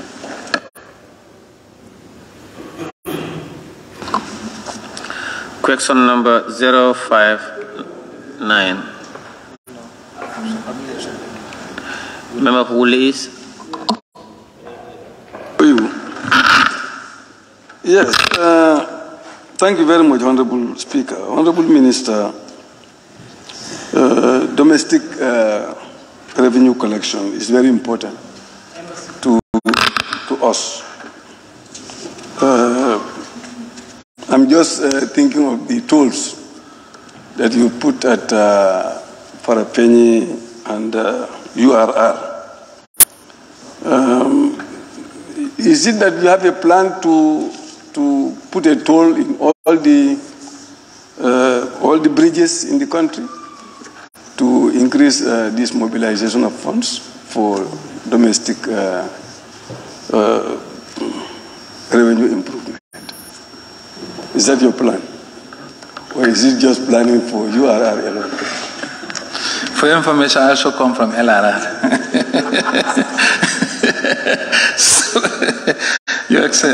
Honorable Speaker, there is no deliberate policy to target a specific location. These are the latest infrastructure bridges that were constructed. And that was the whole thesis that underlined this. And we have initiated this drive. We will see how it evolves. And all the legacies that are there are not already under the radar as we speak because of historical factors. But these are new assets. And our idea is to make our assets work because we have an ambitious infrastructure project, and this needs to be funded, as well as the expanded government expenditure base. So not only limited to the bridges, but we are looking across the revenue landscape, whatever we can maximize. And to that extent, we have also we are contracting third-party services to enhance revenue collection. We have signed a contract with 𝒂𝒐𝒊𝒏 that will ensure revenue maximization at the telcos, whereby the telecom revenue will be authenticated through a third-party service, as well as the OMCs, as well as at the factories. So these are all ongoing. At the customs, at the ports, a single window a contract has been signed for that also, as well as a container and cargo tracking system to ensure that whatever is government's revenue collection, as much digital infrastructure is deployed as is possible. That's what we are working on. Any further supplementary?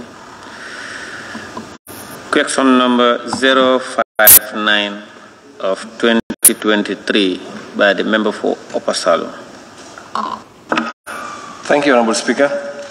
Honorable Speaker, would the Minister for Finance and Economic Affairs provide to this August Assembly the VAT and withholding tax collected by each financial institution in the country from 2020 and 2022, and how often are these remitted to the government of the Gambia?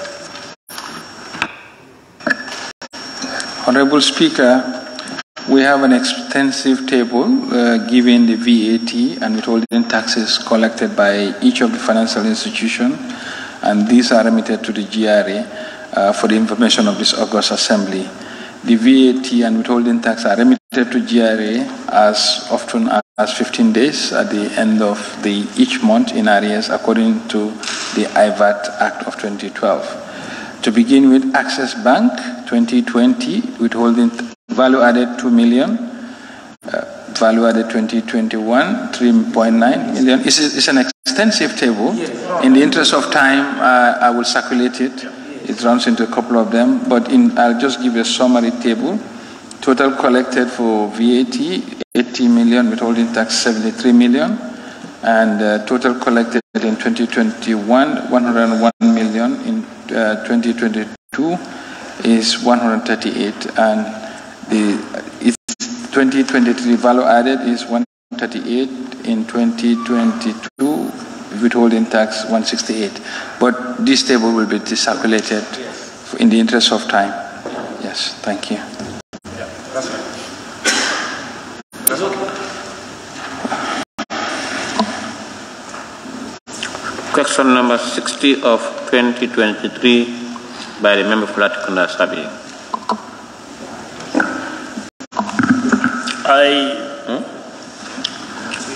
He's not around. Yes, but I'm directed to read his question. I believe he sent this thing to the table office.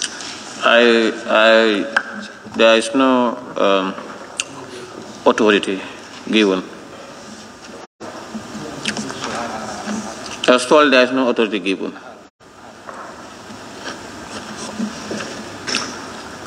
Question number 0.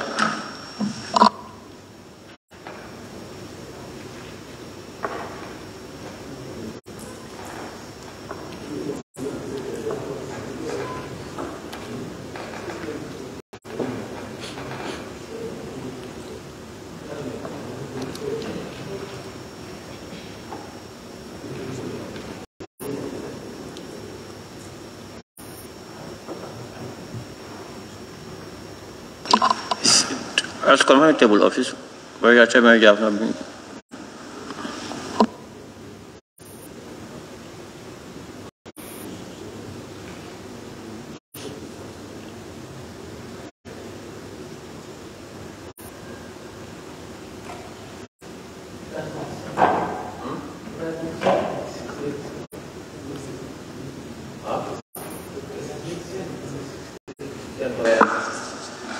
message was sent on the 6th legislature. I don't know how. By who and when? By honorable member of Latrikunda. This was since yesterday. Maybe you are not informed. They should have informed you. Yeah, I even asked him, but he have not seen any authority. We are not informed. Honorable member for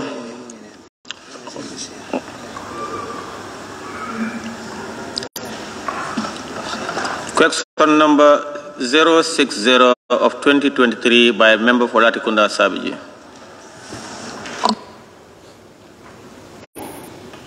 I read on his behalf, Honorable Speaker, could the Honorable Minister for Finance and Economic Affairs inform this August Assembly the scope of the various investment undertaken by the Social Security and Housing Finance Corporation from 2016 to date?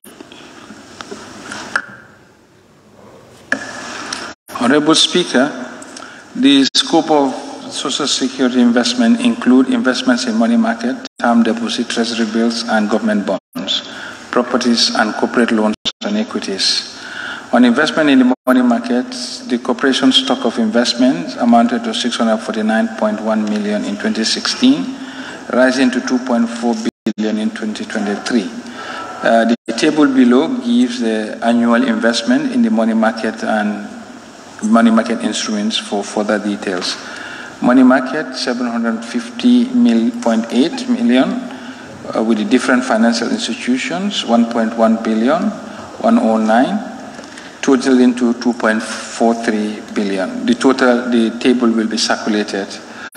In 2016, a stock of property investment by the corporation amounted to 944 million. For the period 2017 to 2022, the corporation acquired additional properties amount to 5.4 million.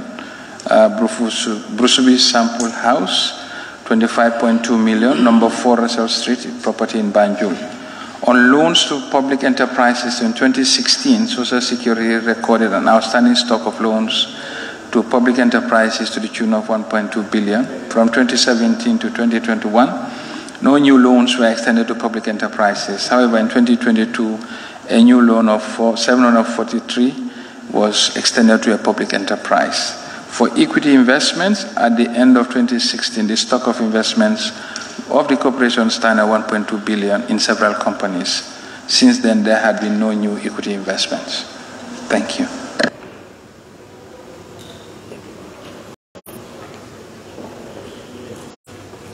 Member for Wuli is. Thank you very much, Honorable Speaker. Honorable Speaker, the monies invested at the Social Security or by the Social Security, I believe is being acquired through the deposits from the workers. So my question is,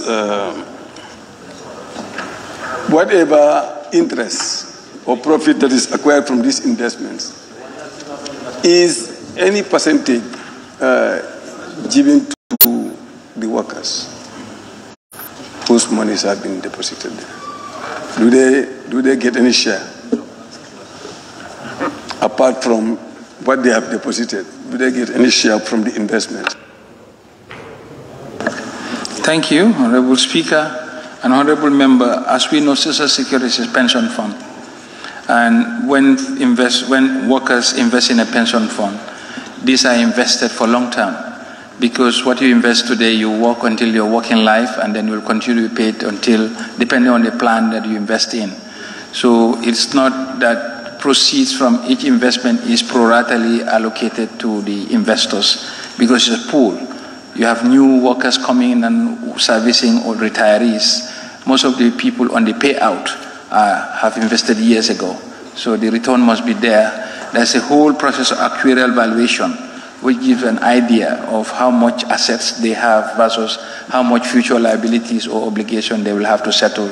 And it is within that contracts that drive their investment policy to ensure that the assets are able to keep up with their expected future obligations.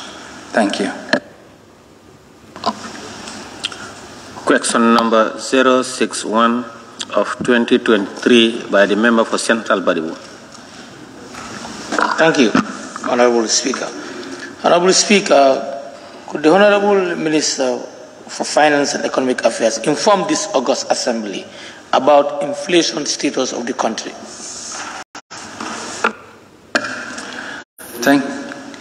Thank you, Honorable Speaker and Honorable Member for Banjul Central. Inflation reached a level of 13.1 in January 2023 from 13.7 in December 2022. The headline inflation is broad-based with a decrease in slight stability in the price of commodities between December and January period, especially in the hospitality sector. Inflation declined from 18.7% in December 22.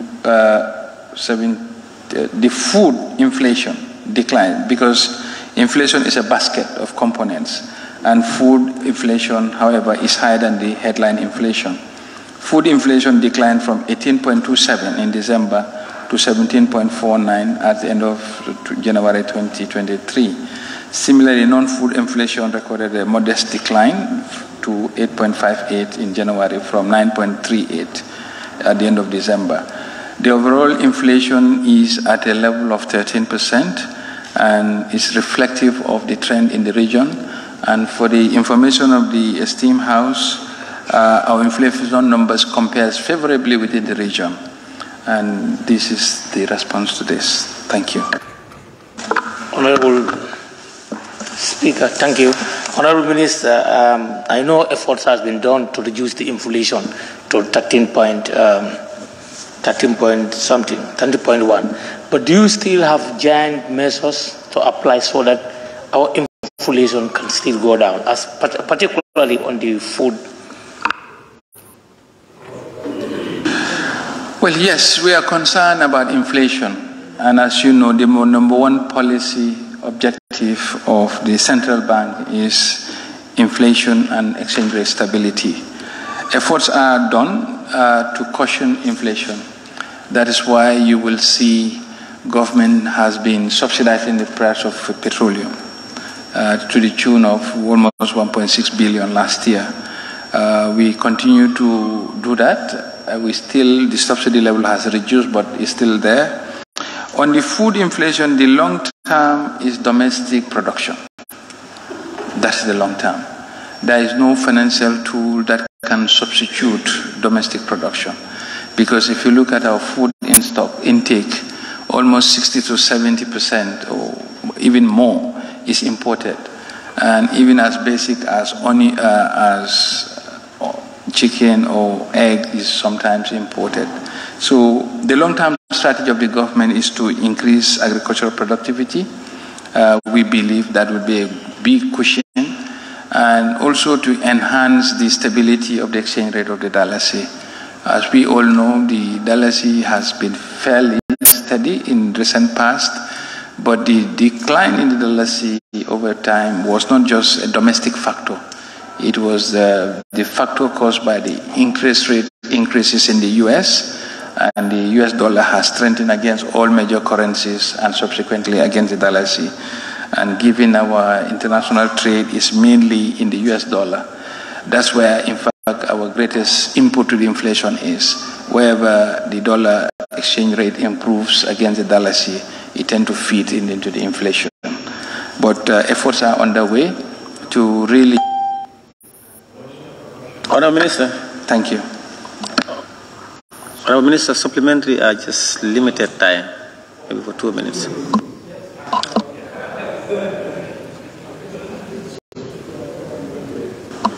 Member for Kiang West. Honourable Minister, to look at inflation, so many businessmen and women are indiscriminately increasing prices of commodities in the excuse of inflation. And even stocks they have at hand before a new stocks arrives sometimes will increase, indiscriminately So how do we make sure we reconcile this thing with the Ministry of Trade to ensure that the domestic goods that we have are not sold at the expense of the citizens in the excuse of inflation? Thank you, Honorable Speaker and Honorable Member. I think when it comes to inflation, that's why it's an evil in an economic system, because it generates this sense of uncertainty. Because if you say, I'm producing this good, and as such it's a homegrown cost, and I will keep it at the cost of acquisition, you will ultimately use the outcome of that, the transaction outcome, to buy imported goods. So that is the spiral effect of inflation. We do know we are a free market, and it's a liberal market policy. I think the issue of government trying to, what you are alluding to is like trying to nudge people to keep their prices down. I think this important part of it is to increase the supply side, because once you increase the supply side, everybody will take a clearing price at the market level. On that note, it will be very difficult to go out and instruct people how to price their wares at, because they know their cost structure better. One aspect is to minimize the input cost there too, and overall to attack the headline inflation, which our policy directives are aimed at. Thank you. Thank you. Question number 062 of 2023 by the member for Central Banjul. Thank you, Honorable Speaker. Honorable Speaker, could the Honorable Minister for Finance and Economic Affairs inform this August Assembly why the coin's currency is not in circulation in our markets? Honorable Speaker and Honorable Member, I wish to inform this August Assembly that coins remain valid element of the circulation in the market and remains an integral part of the legal tender in the country. They have not been removed from circulation. Minister, you will bear witness with me that when you go to the shop to buy something or you are trading within the Gambia, you never see coins prevailing, particularly the butut. Yes. We just talked about inflation. We just talked about exchange rate movement. The higher price items are, the less the valuable, the lower denominations are. So that's a function, but still these are legal tender in the country and they are part of circulation. If you have transaction price at that level of the transaction, the coins should be used and will be used to transact that.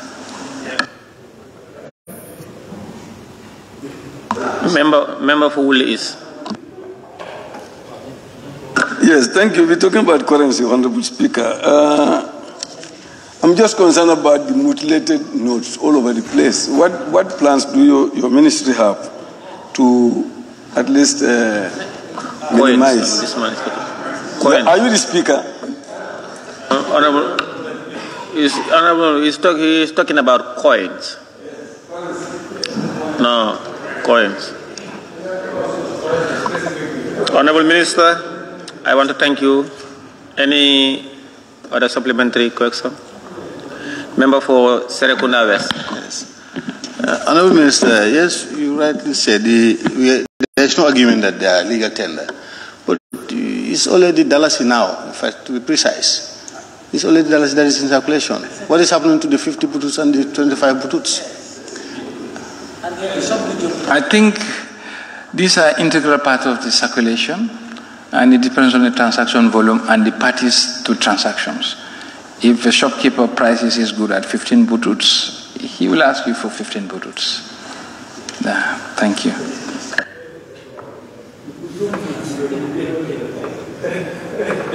Honorable Minister for Finance and Economic Affairs, thank you very much for answering questions that were directed at your ministry. Thank you very much. Clerk, you may proceed. Thank you. Question for oral answers continues. Question for oral answers by the Honorable Minister for Lands and Regional Government.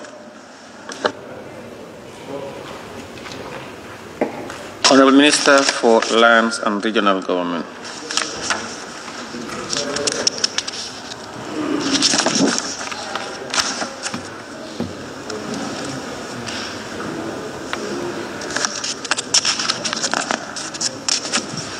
Thank you very much. Questions for which due notices were given to the Honorable Minister for Lands and Regional Government by Honorable Members for oral reply. Question number 081 of 2023 by the member for Brikama South. Thank you very much, Honorable Speaker. Honorable Speaker, could the Honorable Minister for Regional Government, Land, IEC, and Ombudsman inform the August Assembly when exactly is his ministry coming up doing the cadastral mapping and formulate a land policy for the country? Thank you very much, Honorable Speaker, and good afternoon to all. Also, the Honorable Member for the question pertaining to the cadastral system and the land policy. First of all, I would want to inform this august body that the Ministry of Lands is in high gear negotiating with firms, both local and international, to work on the cadastral system. It's a very complex system and very expensive. We've gone with so many interested persons, but it didn't come to fruition. But as we speak today, I was sitting with the Minister for Finance, and we are sharing the MOU that have been recently presented for financiers who are really interested in coming up with the cadastral system. So in the coming months, you will see some differences and movements that could show you that we are fast in gear to make sure before the year 2024, the cadastral system will be in full gear and running in this country. For the land policy, the ministry is with relevant stakeholders to validate the roadmap or the roadmap of the land policy, and is currently working on the finalization of the TOR for both local and international consultants through a World Bank supported program under the WACA project. The national land policy is expected to be in operation before mid of 2024. That's our expectation. Thank you, Honorable Minister. Honorable Minister, does the government have any share with regards to the issue of the cadastral mapping, or is it going to be wholly sponsored by the donors, or there is going to be counterpart contribution? If so, are you ready to come up either supplementary appropriation or next budget line for us to factor a component of the counterpart contribution? Thank you very much, Honorable Member. This cadastral system is a very lucrative investment. And looking at the Gambian economic scenario, we would not want to put the burden on the Gambia. That is the reasons why you could not have got our letters, our requests, our claims, our complaints all the while. Being lucrative, we are looking for partners to come in and invest. It can be a PPP arrangement, it could be you build, use, and you transfer. It could be in any form, depending on what is suitable for this country. But we believe that it's a lucrative end, and therefore lots of investors would look in for it. Thank you, Honorable Minister. I think I will really applaud your ministry for coming up with such a bold decision. And I know once it's tendered, it's going to attract a lot of investors that are coming in. But as a ministry, do you have a definite timeline that you can strongly promise this August Assembly? Before this date, something must have been started by now. I think my ministry is more interested in this cadastral system than anybody else. The reasons are numerous. One, we believe that the cadastral system can turn around this country in just a blink of an eye. But again, we're looking at it's alleviating the problems that the office is saturated with. Land conflicts here, improper documentation, so many, not even a geographic representation of addresses and so on. So we are eager to have this in place. The reason is the funding is not in our pockets. We are lobbying, and we started lobbying from last year, April, May, lobbying up to today. And as I speak today, I said we are hopeful that very soon they will start. Very, very soon indeed. You see, that's why I'm smiling. I'm very confident that very soon it will smile. It will start. Any other supplementary? Question number 082 of 2023 by the member for Banjul Central.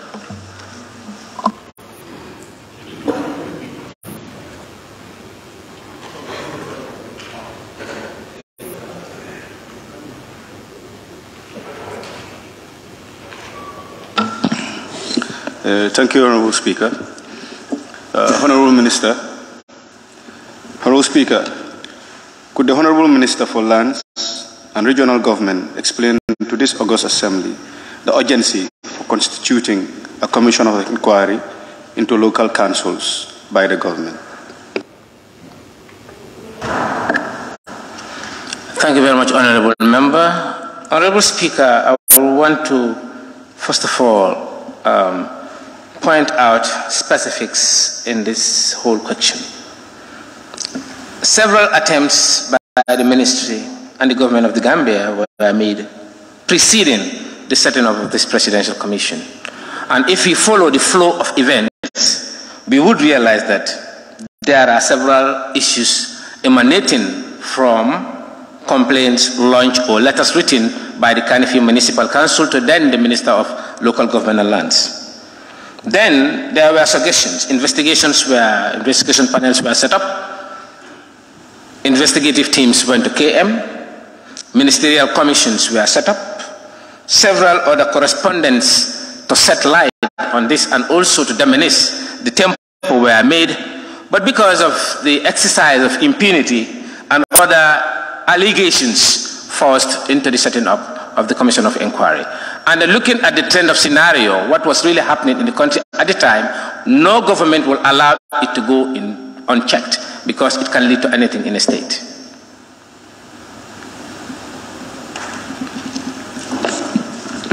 Thank you, Honorable Speaker. Honorable Minister, your points are well noted. However, the fact that there are other, I would say, queries or alleged issues with regards to the governance processes that are pending. Sorry? Honorable, please, your supplementary question. Yeah, it's go straight to your question, please. Yeah, I'm trying to make a point, actually. No, don't make a point. I'm asking a question, actually, Honorable. Please go ahead, sir. Ask your question. Yeah. Yeah, with regards to the particular issue, as there are other, I would say, issues that are of much importance in terms of governance and best practices, especially the audit queries that have been coming up, and also some other sagas. Honorable Member. Sorry. Honorable Member, please take your seat, please. Please take your seat. Let me. Okay. Thank you. Honorable Member, you are to ask a supplementary question on your substantive question, which is restricted by yourself on the setting up of the commissions of inquiry on local councils. Yeah, thank you, Honorable Speaker. That's where actually I'm coming. I was just trying to at least give an overview. Exhausting your time. Please go ahead to the question. Okay. Honorable Minister, would you please shed light on the urgency of this as pertaining, I would say, in relative to other possible, I would say, priority issues that have come up that you guys have forgone and actually really wish to delve into this thing based on the current, I would say, electoral processes that are upcoming? Why the urgency for this at this particular moment? Honorable Member, I think your question may be for the electoral component. I'm not reliable to answer because that is a different unit. But one thing is clear, is Gambia or a country or any part of the world is governed by a system. And the systems must continue. It doesn't mean when I die, there is no other minister for local government for the year 2023. Things must go on. And the process of going on, we must make sure we develop a very accurate method of bringing sanity in the general populace. Honorable Member, this commission has been set for an independent and impartial approach to inquiry about the state of affairs in councils, resulting or culminating by factors like 1. A report of fraud by the Lord Mayor of KMC, and a counter-allegation of fraud by the financial management of the CEO, etc., in the same institution. 2nd, claims of serious financial management reported by 5 elected and other members of the Banjul City Council, and also reports of signatory forgery and unauthorized withdrawal of cash in Basse Area Council, and again in Janjambure Area Council, the instability of the administration. Further acquisitions going on at KMC, employing an increment of salaries unwarranted, uncalled for, or unapproved by the ministry. How do you see all those situations? It will bring impunity, or it's an act of impunity within a system. And adding to that, the government finds it very necessary to bring a check to the situation before the matter can lead into any other situation. And this is an ongoing process. It doesn't mean timing. Maybe some people may think of timing, but to our office and to me, timing doesn't matter. If you see a situation persisting at any given time, you put a key to it at that time. And we are all aware when the National Assembly sitting was on the accounts and audit 𝒂𝒄𝒄𝒏 committee and the KM and Banjul, what really happened. We've all seen the revelations that really happened.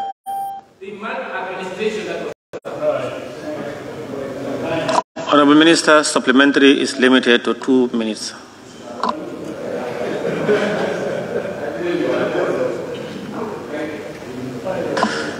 Member for Bakau. Sorry, Honorable Speaker, I have one more supplementary. Thank you very much, Honorable Speaker. Yes, he has one more. Okay, point noted, Honorable Minister.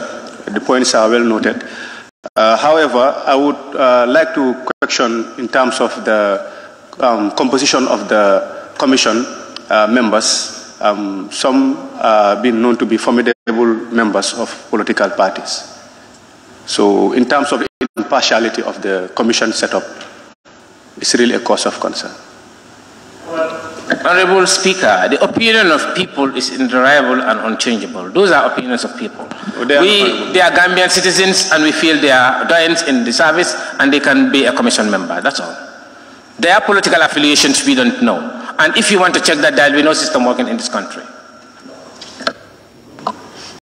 Member for Bakau. Thank you very much, Honorable Speaker. Honorable Minister, in your answer, you've indicated that to you, time does not matter. But to us as Gambians, time matters.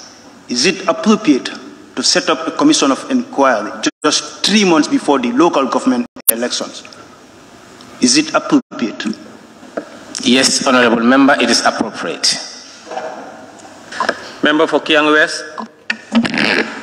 Honorable Speaker, in Honorable Minister's response, factors that lead to the constitution of a commission, one of them is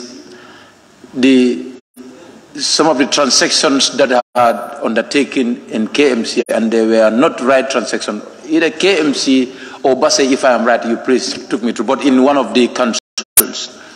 What is the basis of that information? Was it an audit report submitted to your ministry or to the Ministry of Finance or to the National Assembly? This was an outcome of audit reports. No.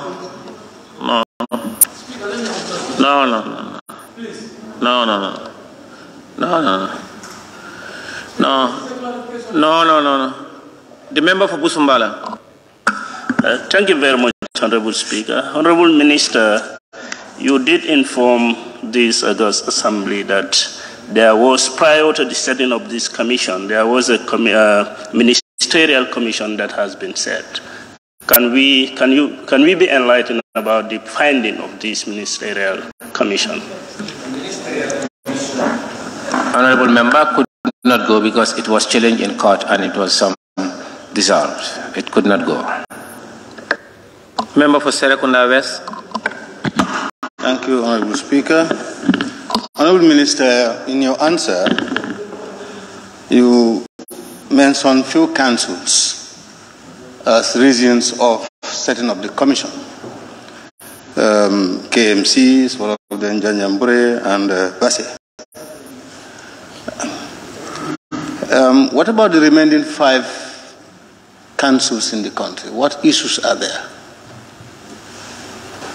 In bringing out all those issues, that's why we made all of them equal, and the investigation is going through all of them for the enlightenment of all Gambians about the existing situation and to correct anomalies in all councils.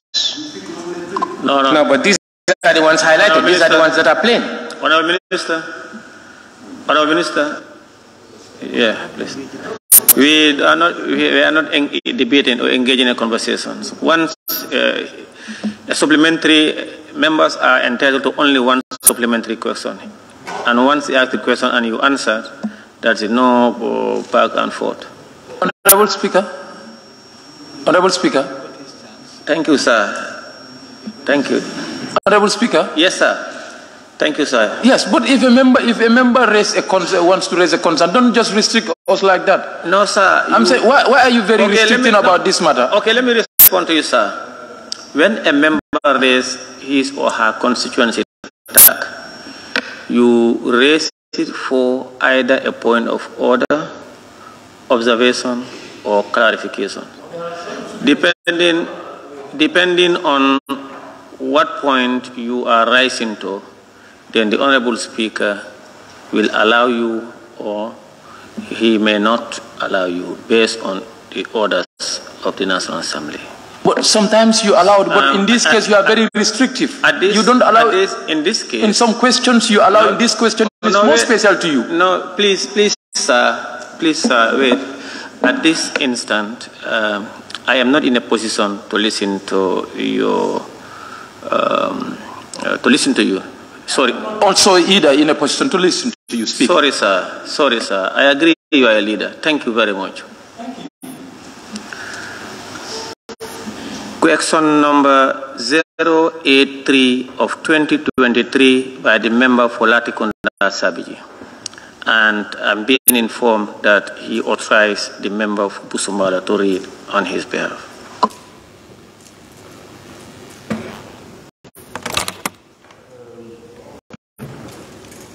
Read on behalf of him. Honorable Speaker, could the Honorable Minister... Your mic, sir. I read on behalf of him.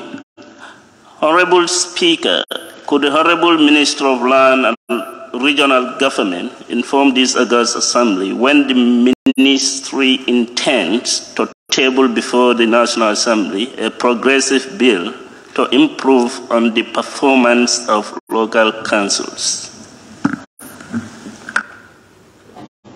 Thank you very much, Honorable Member. Honorable Speaker, my ministry, with the support from the UNDP, is reviewing the local government policy documents, such as the Finance and Audit Act, Local Government Act 2002.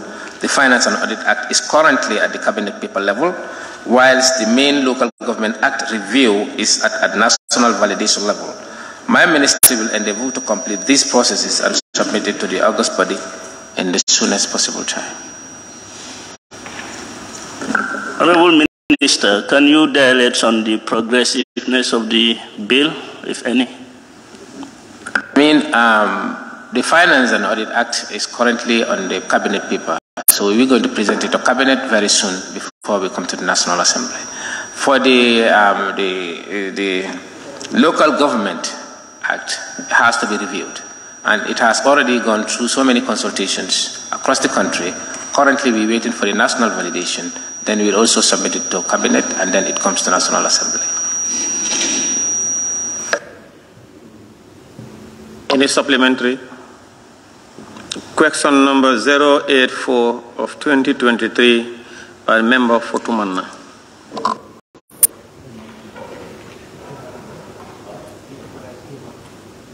I've been informed that he authorized the member for Jimara to read on his behalf. Thank you, Honorable Speaker.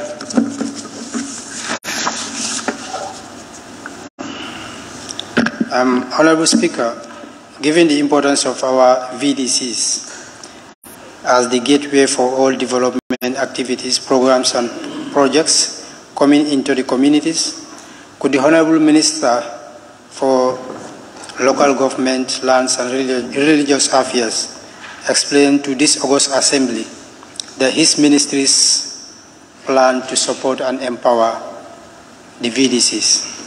Thank you. Thank you very much, Honorable Member. Honorable Speaker, my ministry through the Department of Community Development in collaboration with UNDP, UNICEF, NAFA, PSCD, and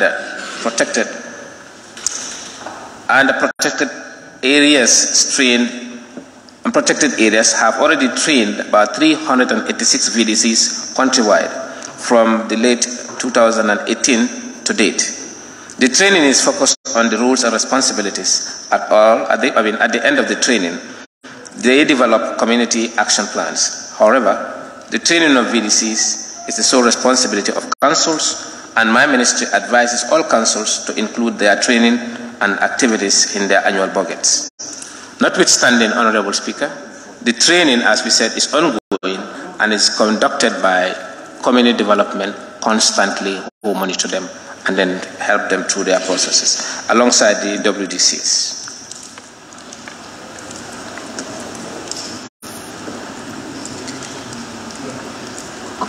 Member for Kiang West. Thank you very much, Honorable Speaker. Honorable Minister, the question has asked for the support, and you've highlighted more of the trainings. Leadership problems at our community level is more complex even at the national level when it comes to the affairs of the VDCs.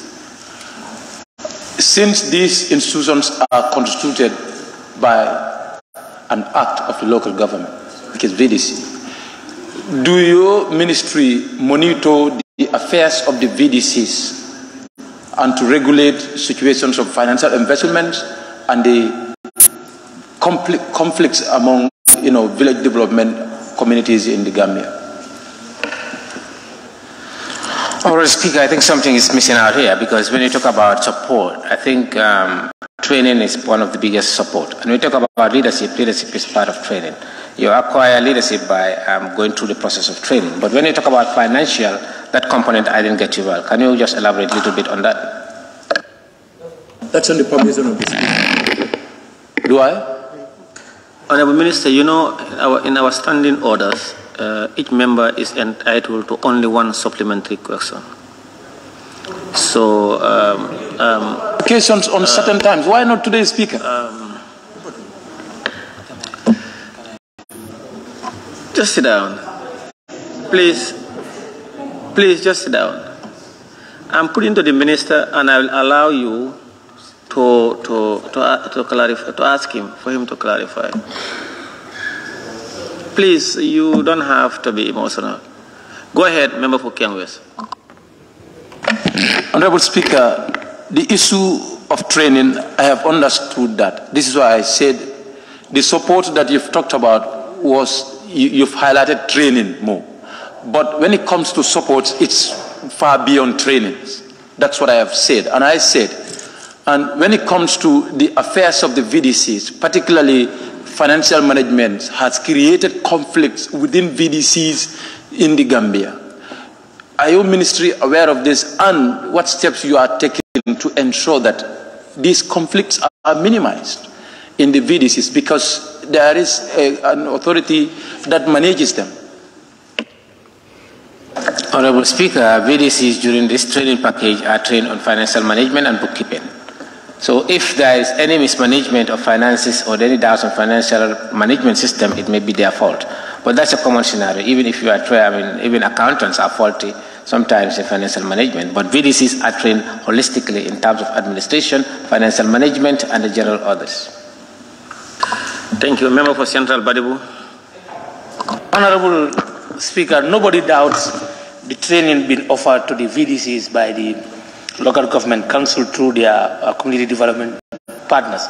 But the question is, we all know that after training, there are issues that happen. The question is, what mechanism do you use to make sure that conflicts at the VDCs, their term limit, are limited? Because sometimes they have issue of term, continuity, funds here and there. But whether you have another foresight to see to it that you mitigate some of these issues that arise. Honorable Speaker, there are organograms on the supervisory bodies over VDCs. That's why when we all go out on tour, we advise VDCs and show them their roles and responsibilities, and we educate them on their limits, particularly conflict within communities. We've tried to address a lot of that.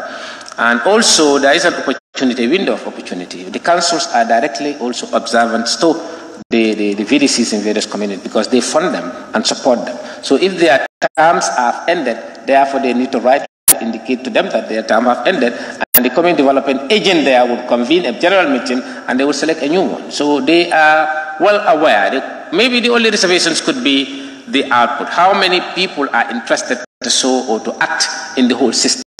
To show them that your term has ended, we should select a new one. You have made financial misappropriations, you're competent enough to do this, let's do A, B, and C, and D. Those are the check and balances we think we need in the system. But I can assure you that there is great sanity, and also the community development is working greatly to make sure that the functions of village development committees is greatly enhanced. Member for Sana Mentoring. Thank you very much, Honorable Speaker. Honorable Minister, there are instances where in some communities you may have, yes, it should be one VDC in a particular community, but then there will be two VDCs calling themselves VDCs, claiming that they are both VDCs. If this has been put to your attention, how best do you do to regularize that situation? Thank you. VDCs are normally not elected positions within communities. They are selected representatives from various kabilos within a community.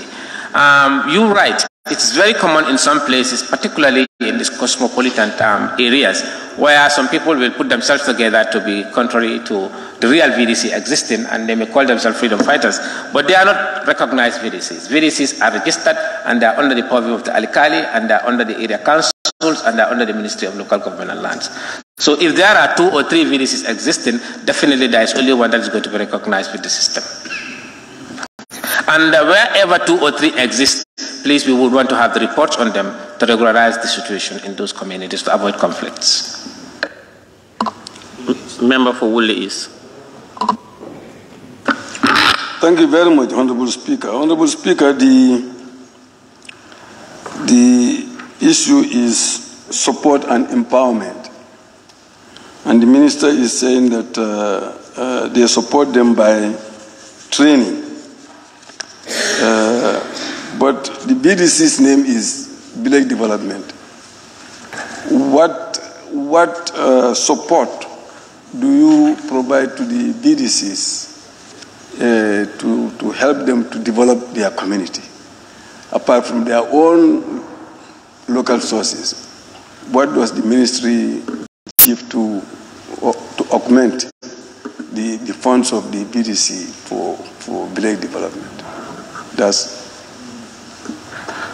Honorable Member, thank you. We support them, one, by training, and we've opened opportunities for them to get more funding to be able to initiate their own programs, implement their own programs, monitor their own programs under a self-help base, because everything under the program of one NAFA and also a UNDP project.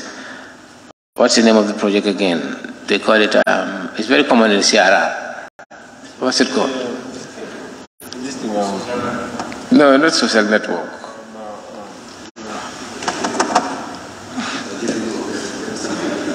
UNCDF as a project. You know, that is a direct funding to the communities that they do their own everything. The money is locked in their account and they do everything on there with their own money and they pay themselves out of it for anybody who lifts off a block. Those are basically what the government is really doing with them. And I think it's a very enhancing opportunity for communities that are really benefiting. We can see the difference and changing them.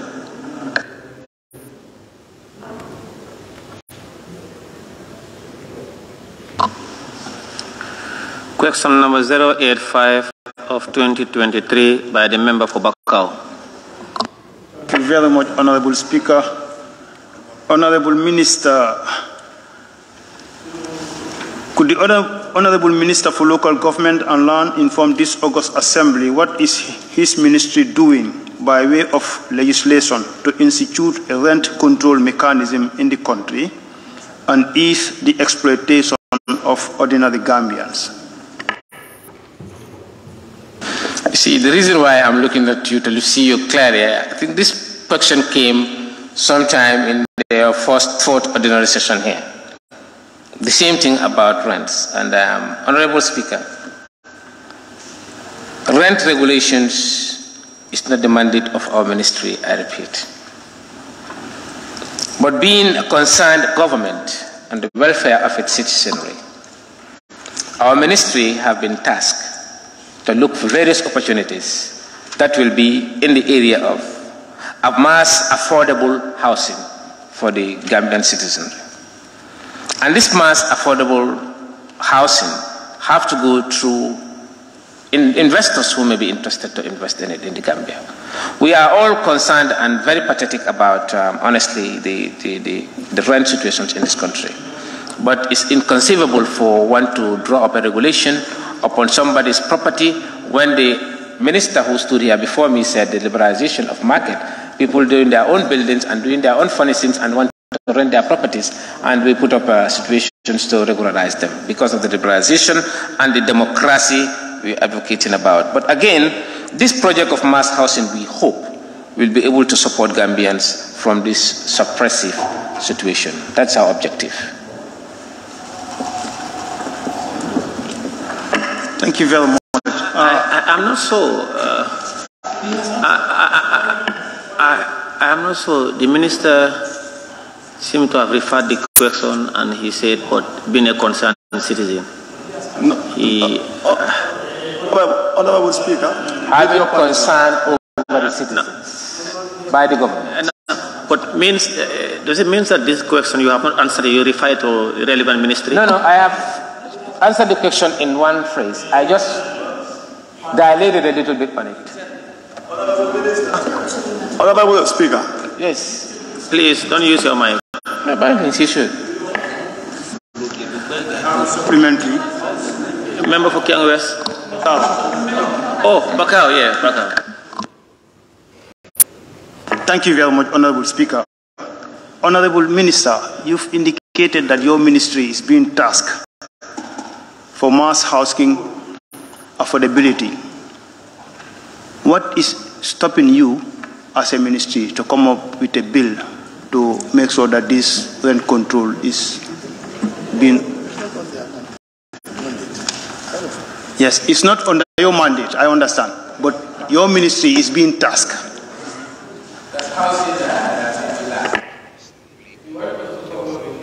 We will discuss it in cabinet and then apportion it to the relevant authorities.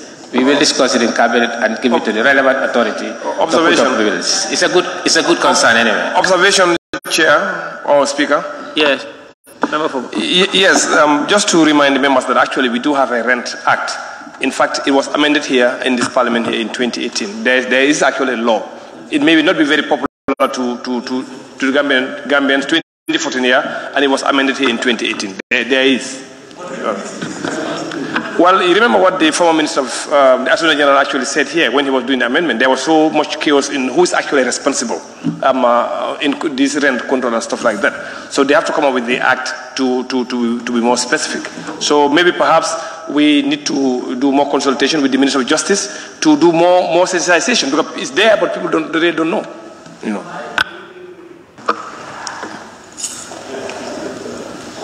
Yes, I think, thank you very much, Speaker. I think the issue here is which ministry is responsible, so that if members should ask questions, this thing will not be repeated, because this is the second time this such kind of question being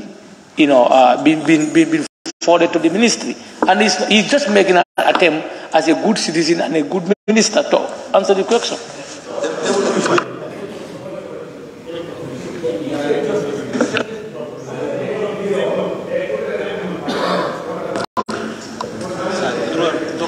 Member for Foni Bintang, I saw your tag up. Thank you so very much.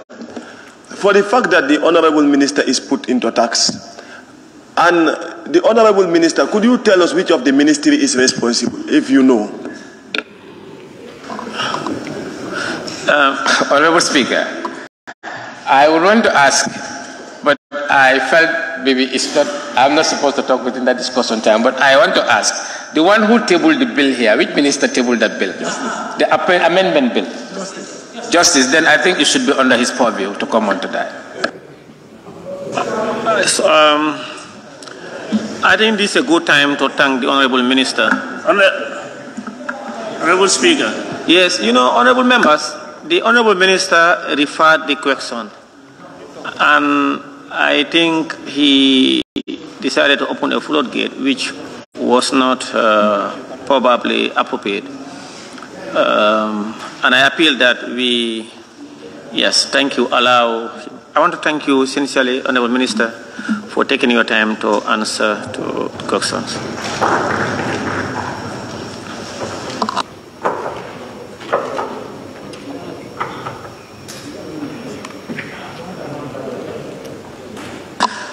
I've been informed that the Minister for Environment is not within the jurisdiction, so therefore questions under her ministry have been referred.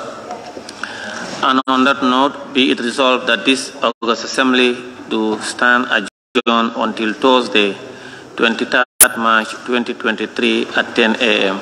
Those in favor, please say aye. Those not in favor, please say no. The ayes have it. This Assembly now stand adjourned until Thursday, 23rd March 2023 at 10 a.m. prompt.